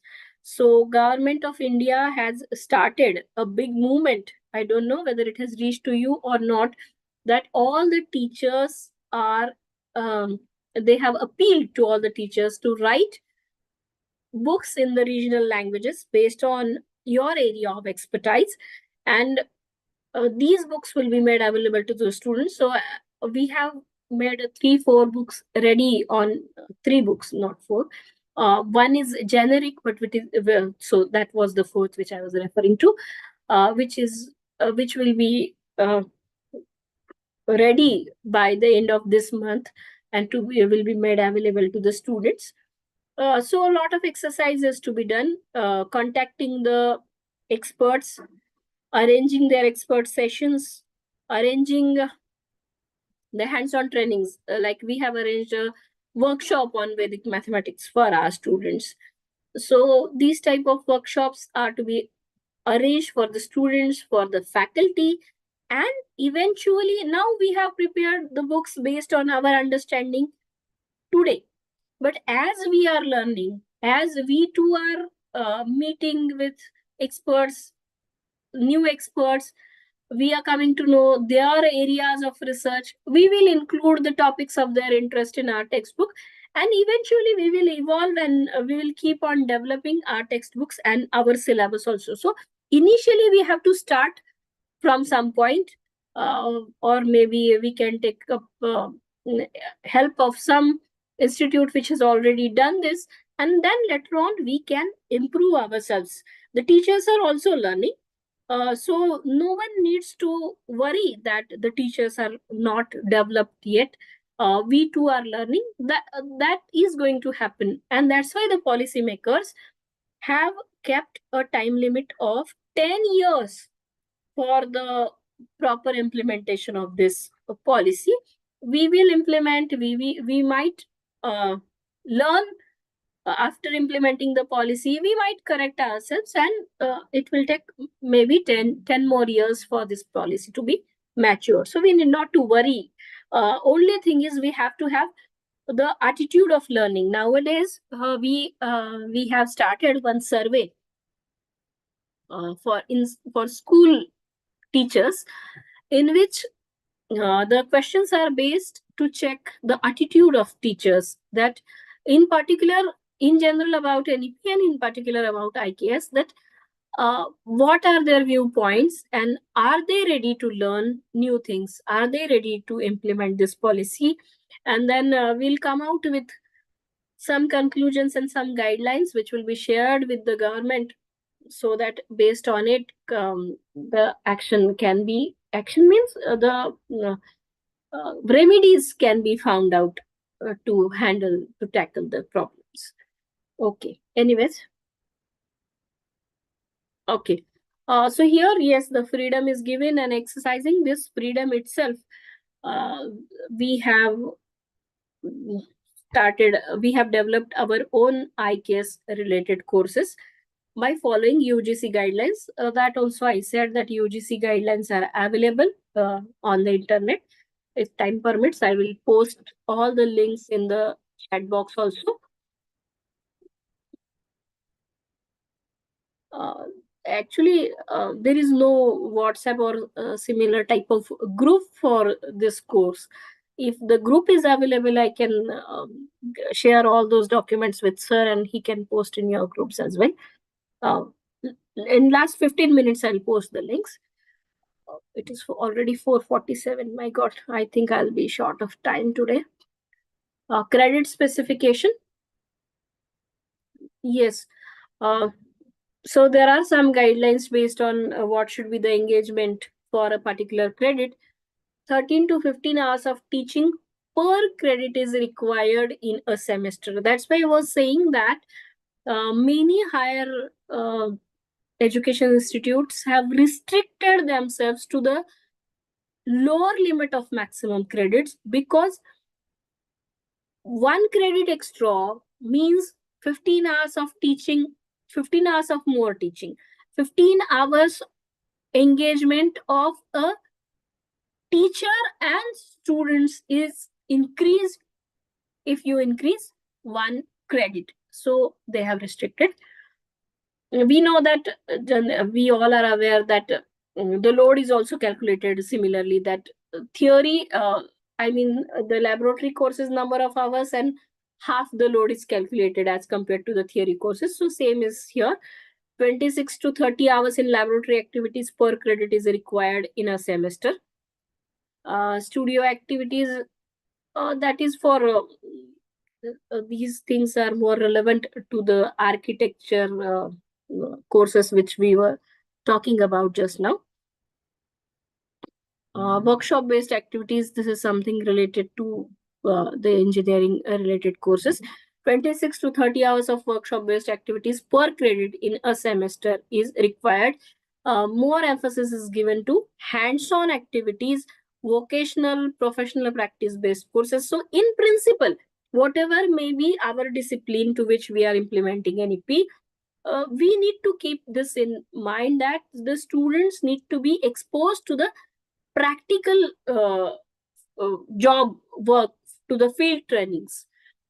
Seminar group discussions, students need to learn to work in groups. So these kind of activities need to be part of the curriculum. So 13-15 hours activity per credit in a semester is required. Internship, credits for internship shall be 1 credit per 2 weeks of internship.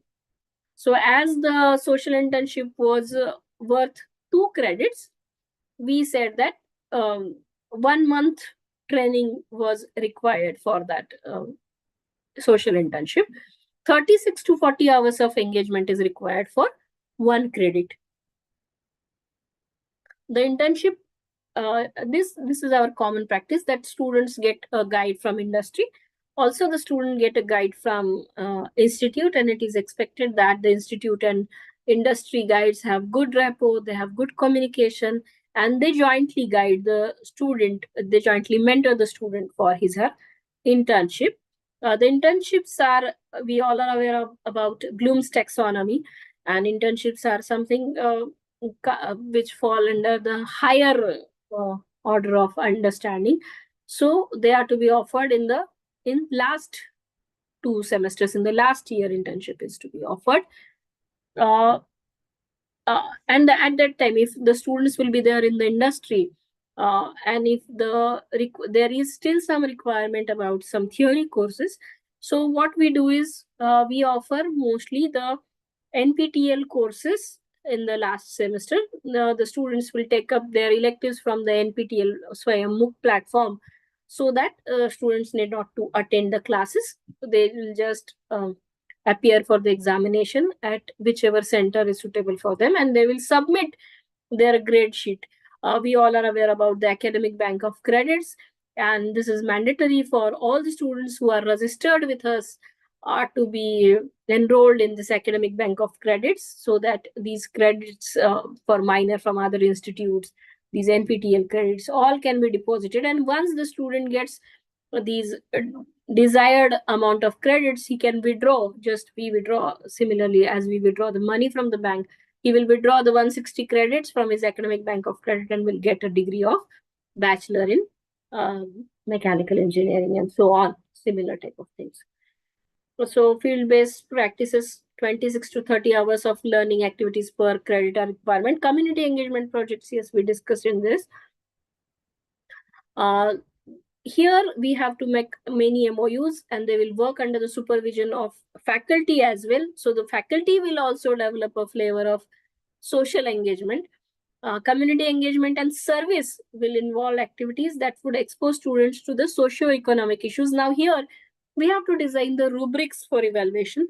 Many new things are coming into picture. Now, once we engage our students for this community engagement projects, naturally, we will have to design a rubric for the evaluation. you cannot have an examination for these type of subjects.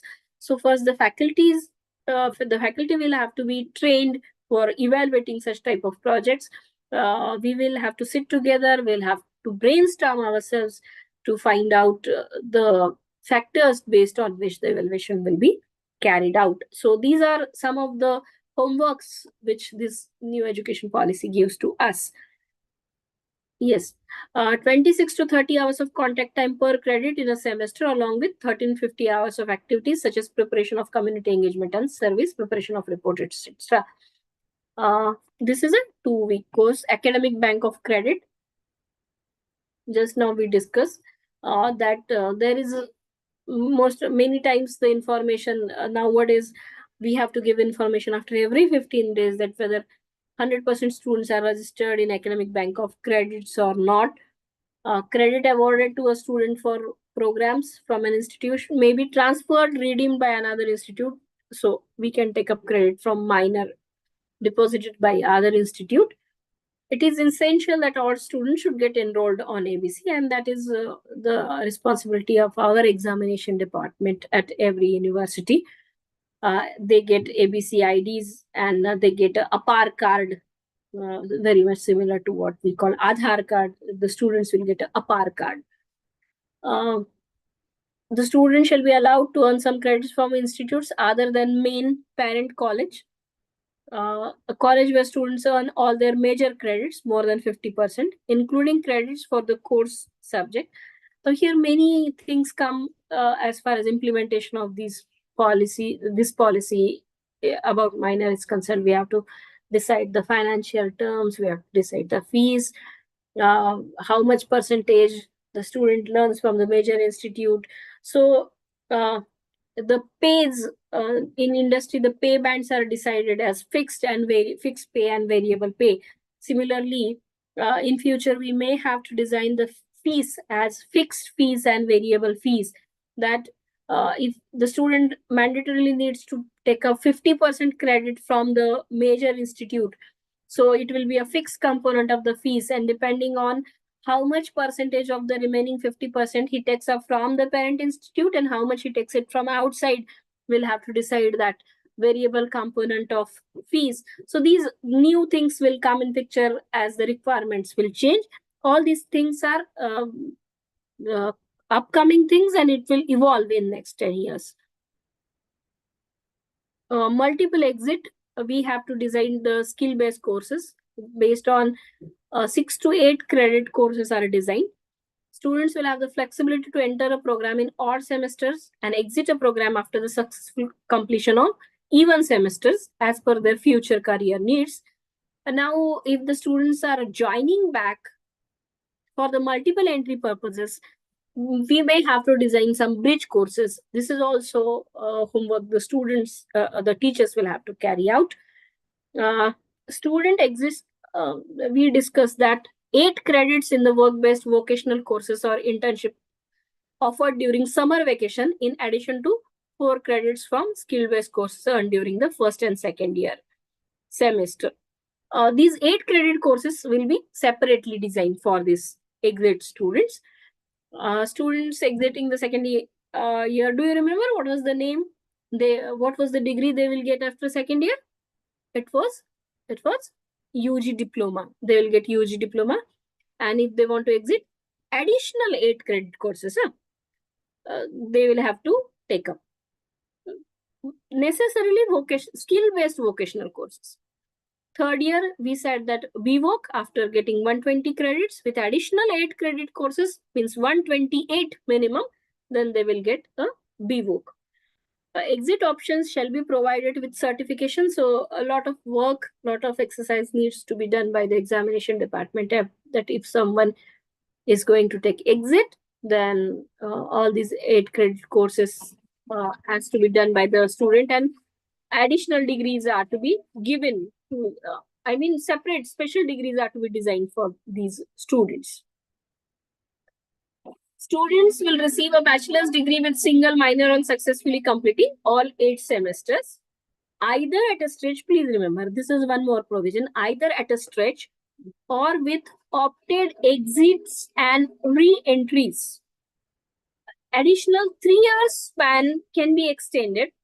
Somewhere it must be mentioned. I couldn't find it in this paragraph, but additional 3 years span can be extended. And in that additional 3 years span, I mean, the engineering degree is worth 4 years, but in 7 years, the student can complete their degrees by multiple times. They can take re-entry in the courses.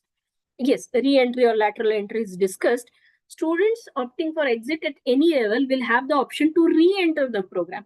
Now, these provisions are common irrespective of the discipline.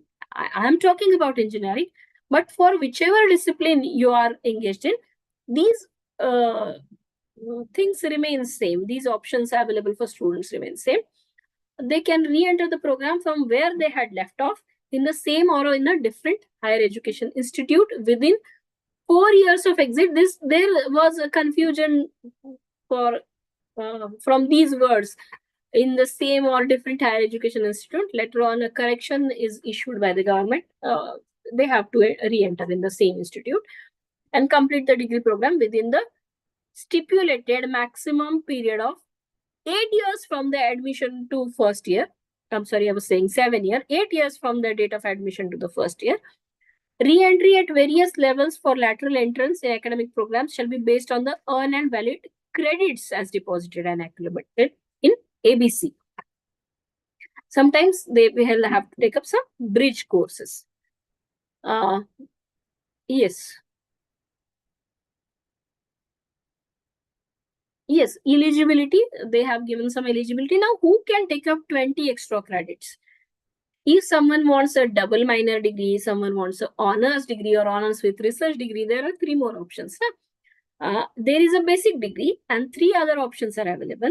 These three other options are available for academically good students only. That means the students who will have minimum CGPA 7.5 or more than that. That is roughly 75%. The one who can score 75% credits, then it shows, it gives the indication that the student has ability to take up some extra load of 20 credits.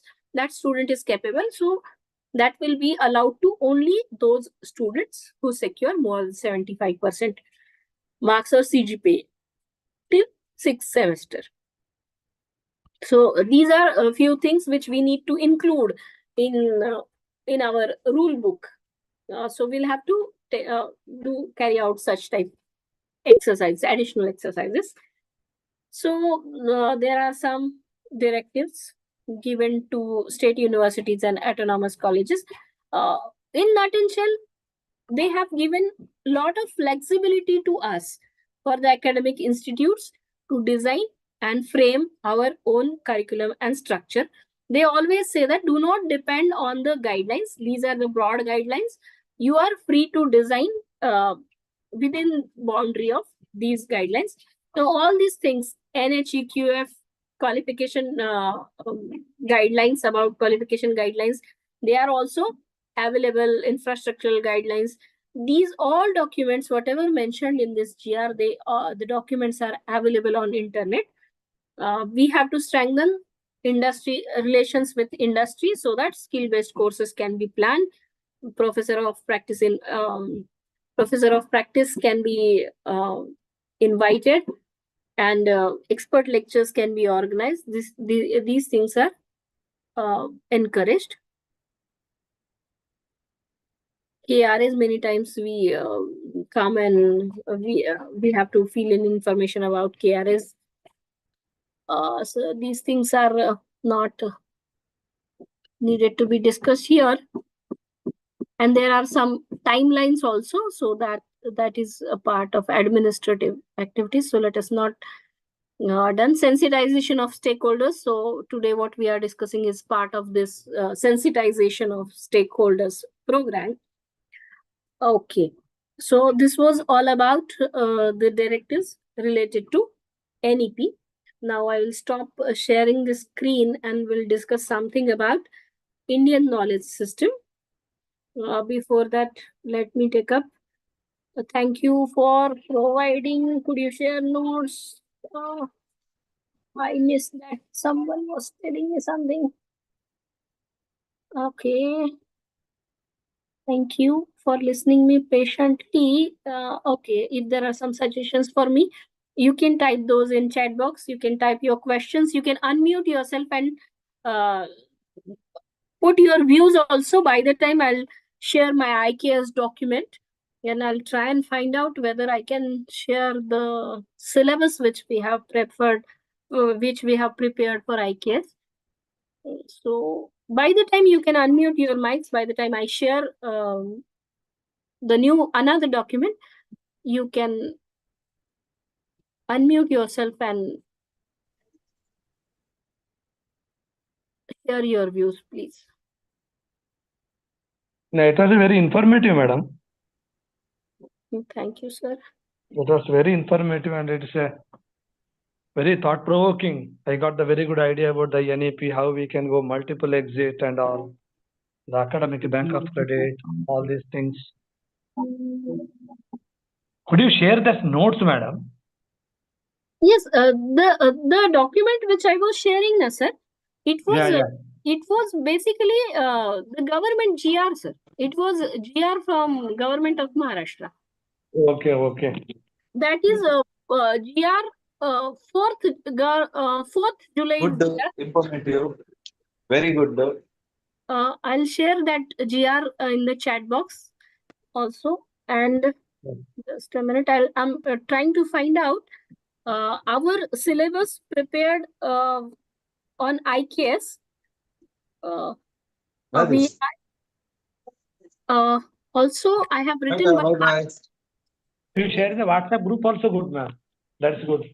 I'm not part of WhatsApp group, but what I'll do is I'll share with Rafe sir. He may post it on the WhatsApp group. I'm not aware about the WhatsApp group for this session. Yeah. It's a document everyone have to read once. Yes. We need to read this document and we need to refer this document while preparing our structure as well. Yeah, sure, ma'am. Sure. So I have written one article on IKS that I said that nowadays we are writing in regional language. So that document also I have written in regional language, that is in Marathi. Yeah. But just a minute now, why I'm unable to share my screen again. I was able to share my screen. Now what has happened? Okay. Yes. I will be able to share now. I think my screen must be shared.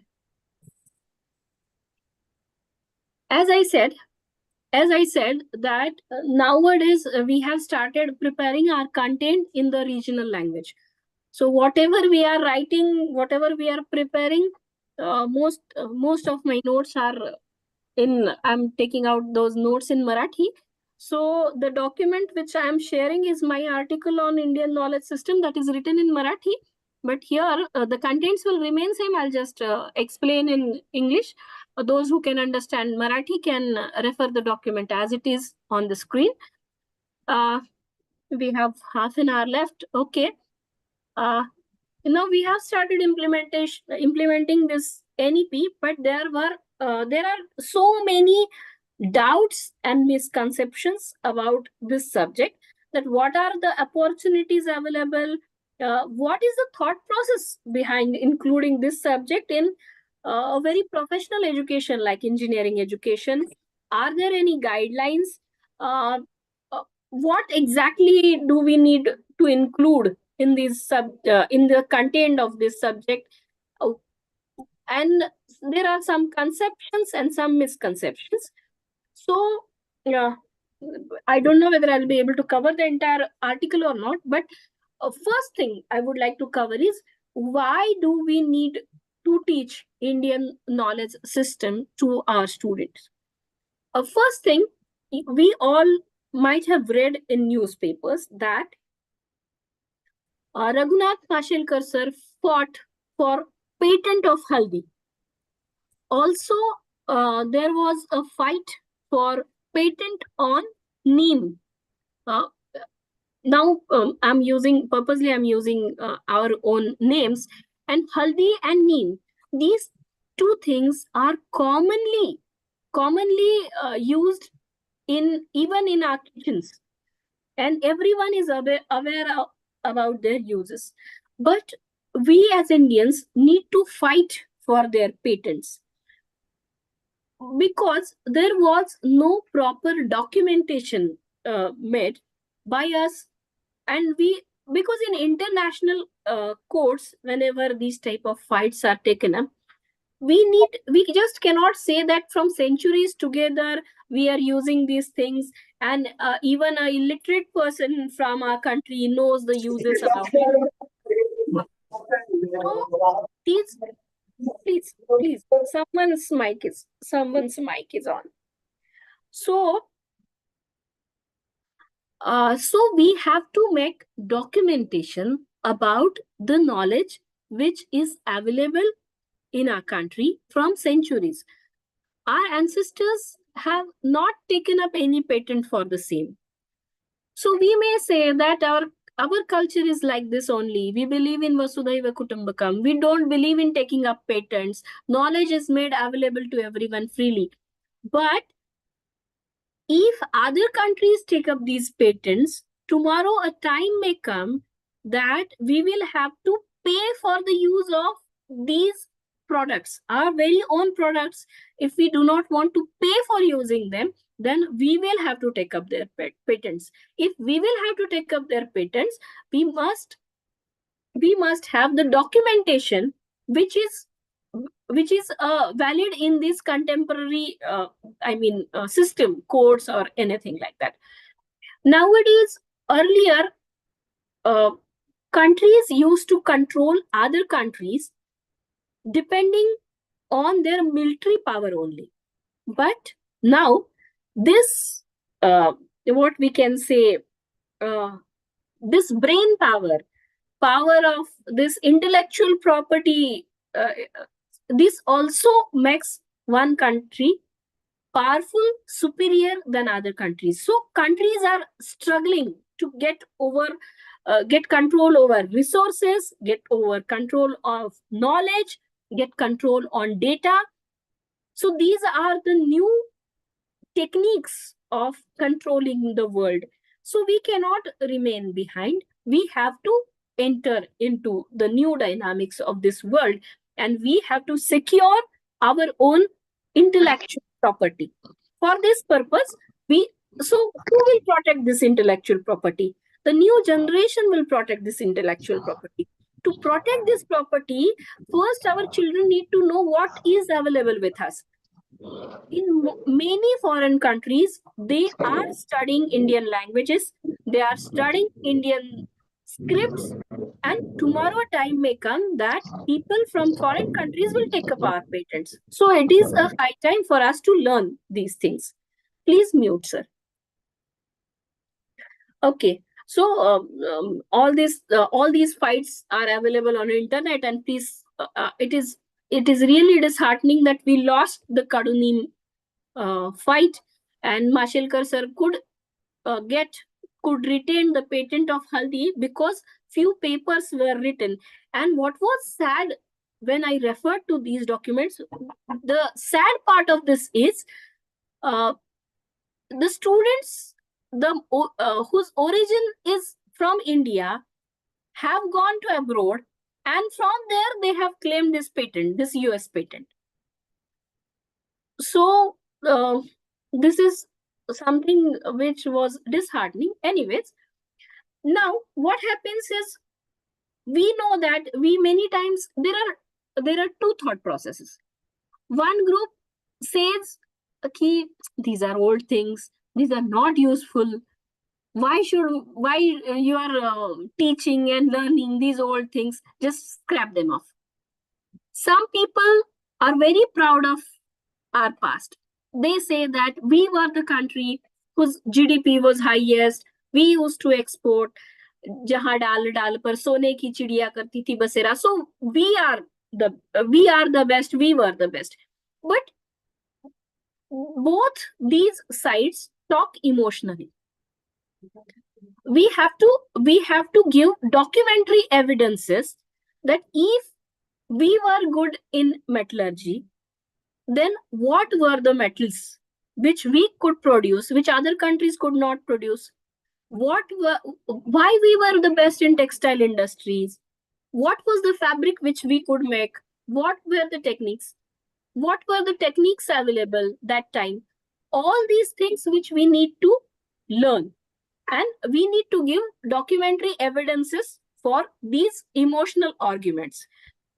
We said that we know about Charak, Sushrut, Aryabhat, Varahamihir, Bhaskaracharya, Brahmagupta, Chanakya, Panini, Patanjali. We have heard these names. But if we are to talk about their contributions, their laws, few days back, I attended a lecture from a mathematician who is from the Statistical Institute, Kolkata, and very learned professor.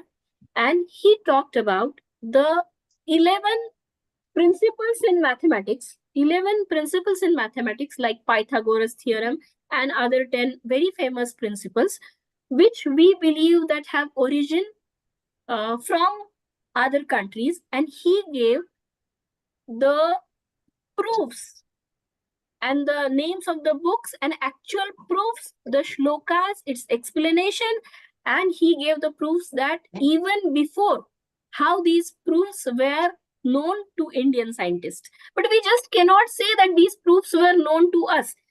Similar to, as the professor discussed, he gave the year of the book from which he has taken the book, from which century he has taken that book, what is the shloka, what is the meaning of that shloka, and how it is very much similar to what principle the scientist given centuries after this Indian book. So if this type of proofs we can put in front of our students, then we can confidently say, we can proudly say that we were having all this knowledge. But we have to do a lot of research in Indian knowledge system. It is called as lot of tapa. Lot of tapas is needed to take out all this information. And many times, surprisingly, these foreign researchers have also mentioned that we have learned all this from Indian books.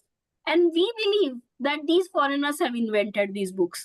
So this research is very much necessary. So we have to come in between. We have to select a middle path from these two extremes. Mahakavi Kalidas says, Puranam ityevana sadhu sarvam na chapi kavyam navmityavadyam santaha parikshanyantara bhajante mudhaha parapratyaneya buddhihi. It means, it is a verse from Malavikagni. He says that all poems are not good only because they are old. All poems are not bad because they are new. Good and wise people examine both and decide whether a poem is good or bad. Only a fool will be blindly led by what others say. So we have to make our opinion after research, after tapas, and then we can say what is correct, what is wrong, what is relevant, what is irrelevant. Lot of tapas is required. So what is exactly included in this Indian knowledge system? Yes, a very interesting part. You all have mobiles in your hand. You can Google that. We all believe that Sanskrit grammar, we refer to Rishi or researcher called as Panini, whose Sanskrit grammar is referred till today. Where was Panini born?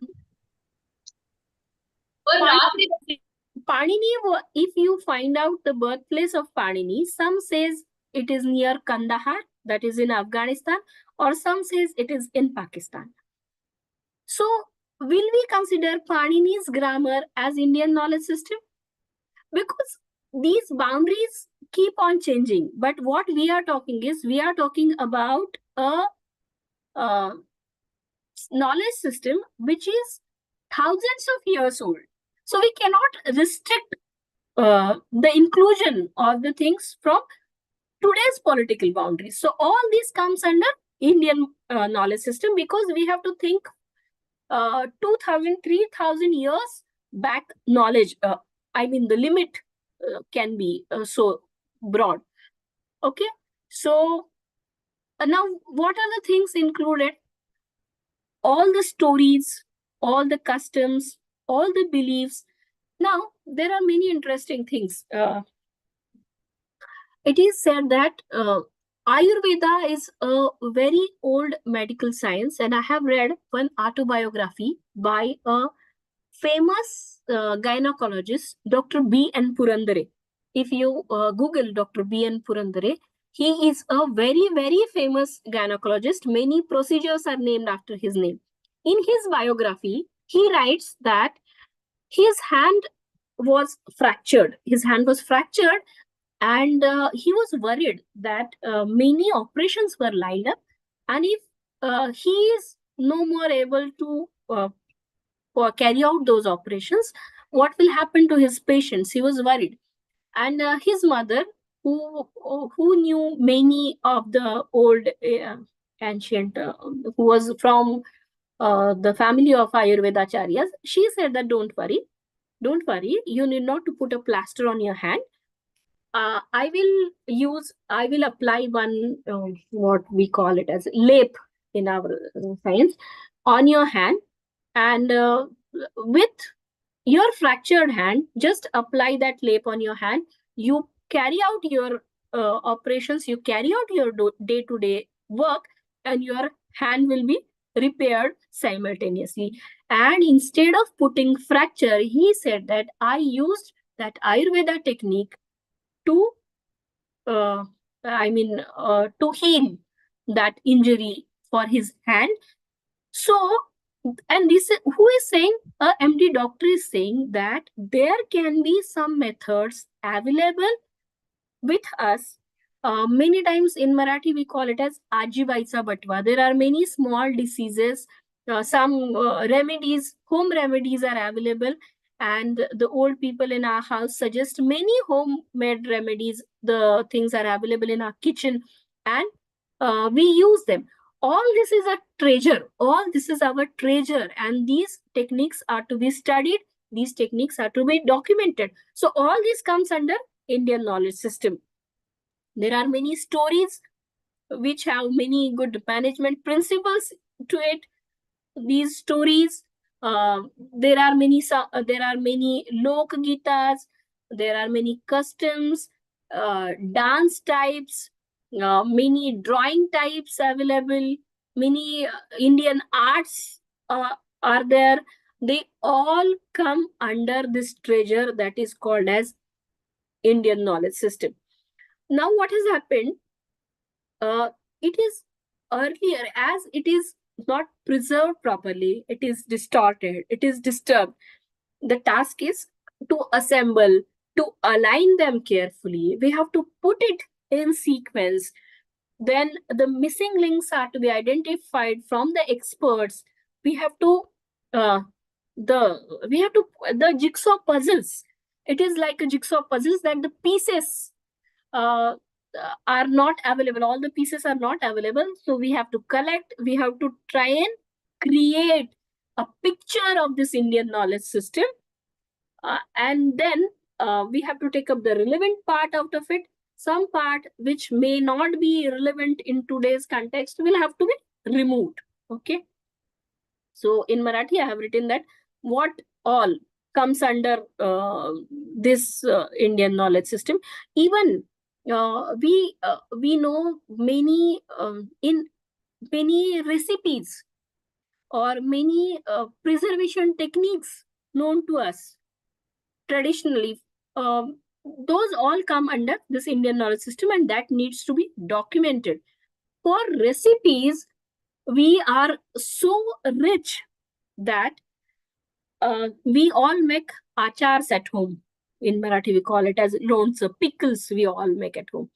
If you try and collect the ways of preparing pickles, I believe hundreds and hundreds of ways will come out. Every family has a unique technique of making pickle, of making masala, of preserving some food items. So all these needs to be documented, and this all comes under part of Indian knowledge system. So what we can say, all the art forms and all languages, all these all this comes under Indian knowledge system. Okay, so yes, why do we study?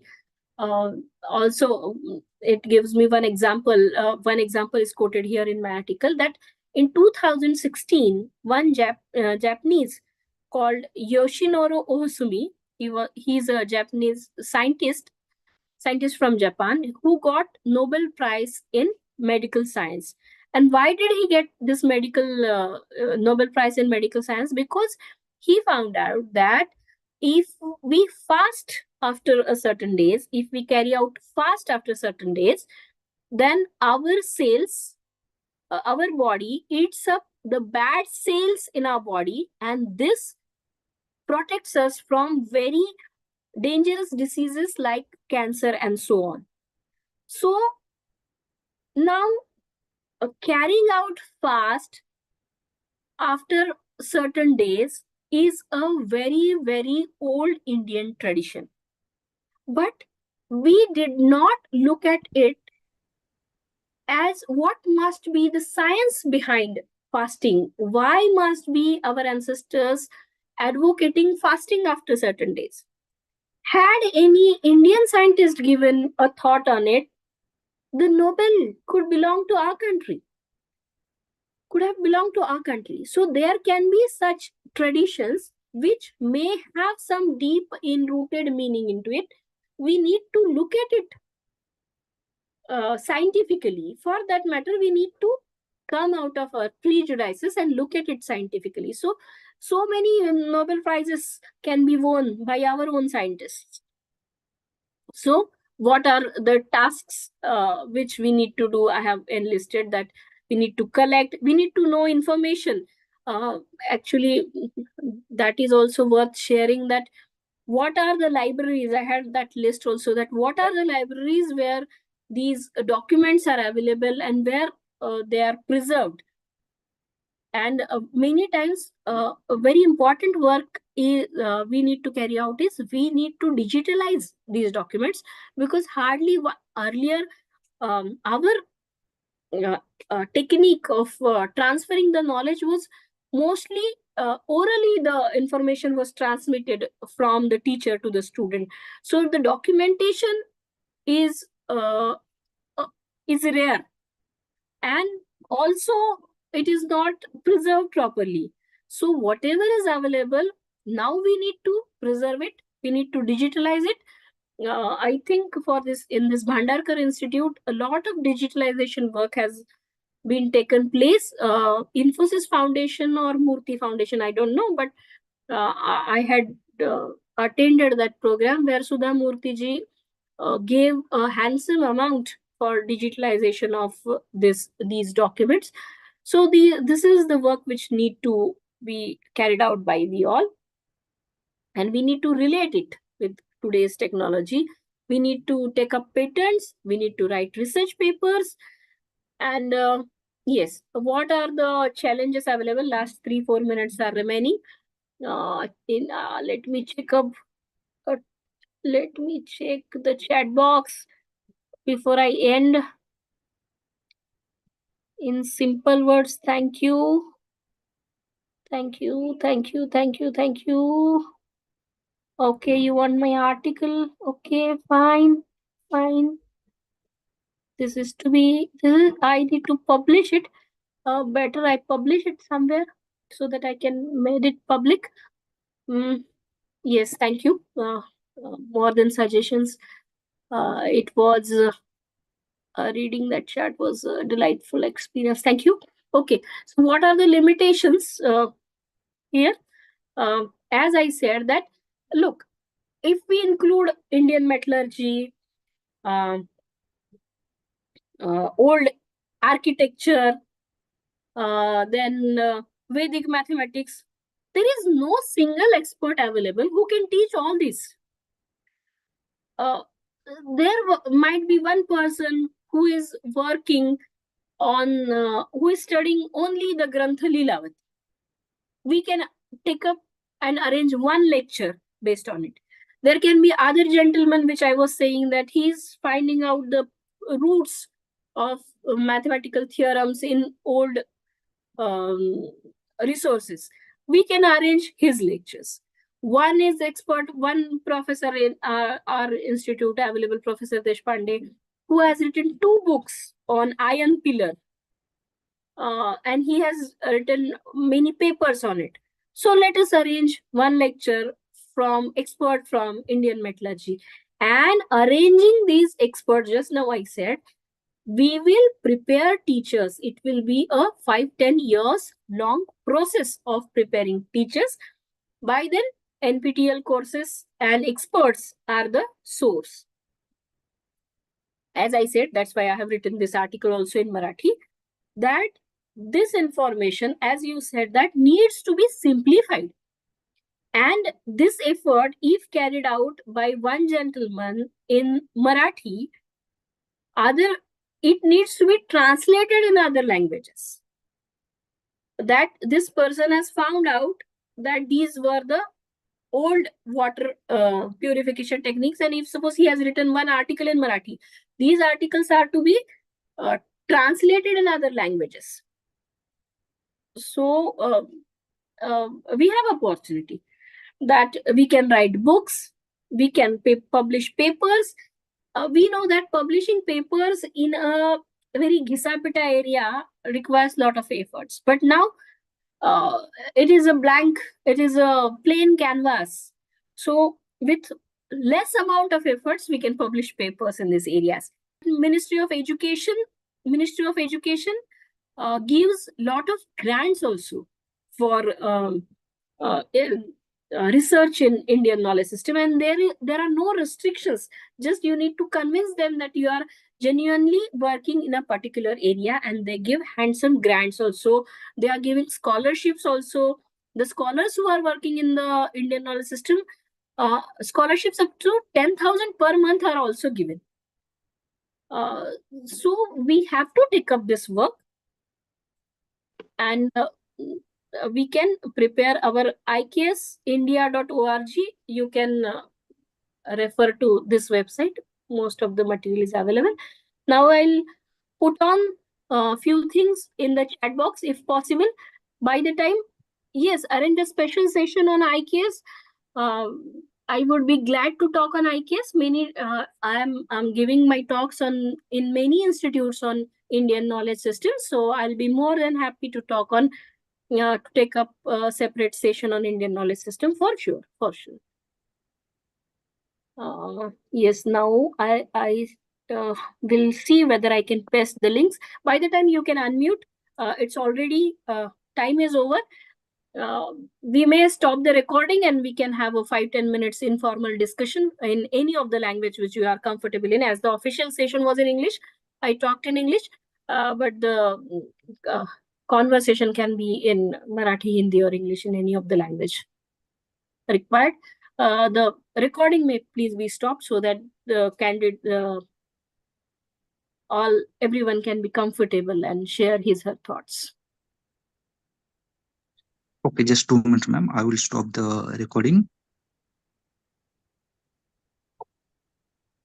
Yes. Now please feel free to share your views.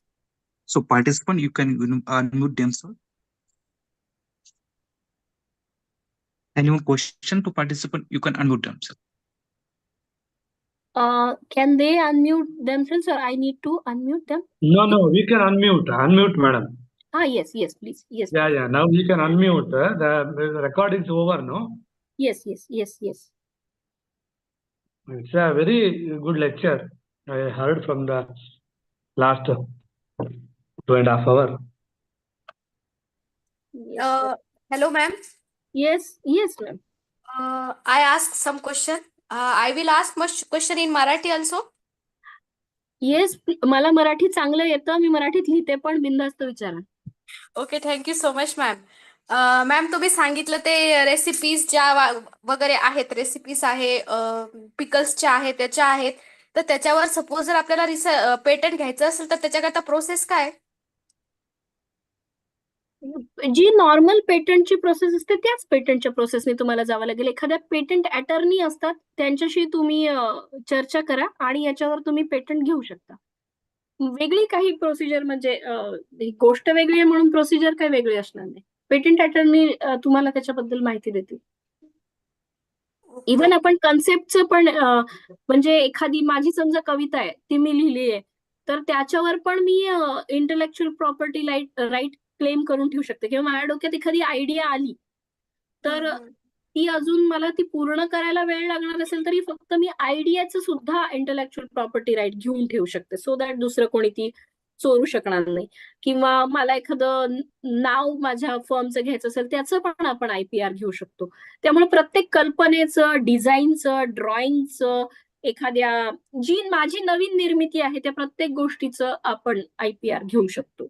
Research paper publish करणं ही तर म्हणजे ही सगळ्यात महत्वाची गोष्ट असू शकते, की तुम्ही एखाद्या गोष्टीवर जर पेपर लिहिला, तो कुठेतरी चांगल्या कॉन्फरन्समध्ये, चांगल्या जर्नलमध्ये छापून आला, की पण त्या गोष्टीवर तुमचा क्लेम राहतो. म्हणजे प्रत्येक गोष्टीचं पेटंटच घेणं कदाचित शक्य होणार नाही, तर आपण त्याच्यावर पेपर लिहिणं पण होऊ शकतं. अच्छा, ओके ओके. आणि आयपीआर म्हणते मी, IKS चे खूप कॉन्फरन्सेस होत आहेत सध्या आणि ज्याच्यात विषय खूप वेगवेगळे असतात. तर आपल्या आवडता विषय त्याच्यातल्या कुठल्या स्ट्रीम मध्ये बसत असेल तर त्याच्यावरचा पेपर लिहिणे आणि तो तिथे पब्लिश करणं ही पण एक हा साधा सोपा पहिला मार्ग आहे. हो मॅडम, पण मग ते कोणत्या याच्या थ्रू जायचं, कसं जायचं, पेटंट कसं घ्यायचं ते मला अजून कल्पना नाहीये त्याचीवाली.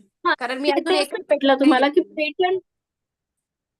पेटंट अटर्नी असतात जे तुम्हाला याविषयी पूर्ण मार्गदर्शन करतील. त्याच्यासाठी त्याच्यातलं शिक्षण घेतलेले पेटंट फाईल करण्याची प्रोसेस पेटंट अटर्नी असतात. आपण त्यांचं मार्गदर्शन घेऊ शकतो. Okay okay. Thank you so much ma'am. अजून कोणाला काही कोर्स आहे? हा, आता जे मी बोलत होते सगळं त्याच्याबद्दल मला सांगायचं असं म्हणजे तुम्ही गव्हर्नमेंटचा GR 4 जुलैचा असं शोधू शकता. 4 जुलैचा उच्च व तंत्र शिक्षण संचालनालयाचा GR आहे. मला हे इथे कुठे फाईल अटॅच करता येते का? चॅटबॉक्स मध्ये मी बघत होते, मला ते दिसत नाहीये.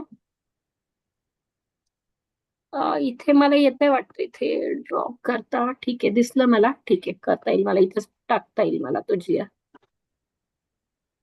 हा, मी तो GR आता पोस्ट केलेला आहे. चॅटबॉक्स मध्ये तो GR पोस्ट केलेला आहे मी. आणखीन काय पाठवायचं होतं मला? बाकी तर तुम्ही ह्या UGC गाईडलाईन्स वर IKS असं टाकलं तरी त्या येऊन जातील इंटरनेटवर, किंवा मग मी राफे सरांना पाठवते, किंवा मी माझा फोन नंबर लिहून देते. जर काही सिरियस आणि मिनिंगफुल गोष्टीसाठी तुम्हाला माझ्याशी संपर्क करायचा असेल तर मी माझा फोन नंबर देते इथे, किंवा मी माझा मेल ID देते.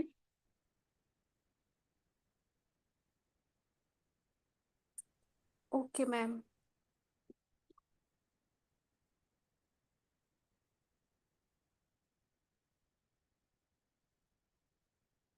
मला वाटतं आपण आता इथे, मी माझा मेल ID दिलाय, आपण थांबू शकतो.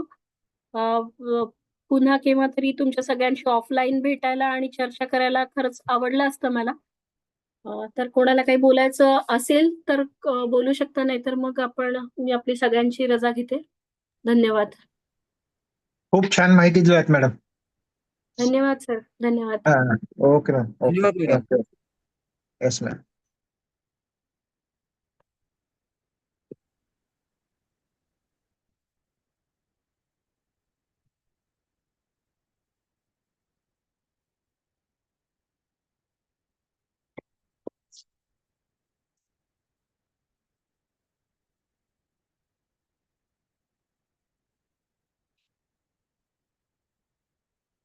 So, okay, so participant, you can leave this meeting.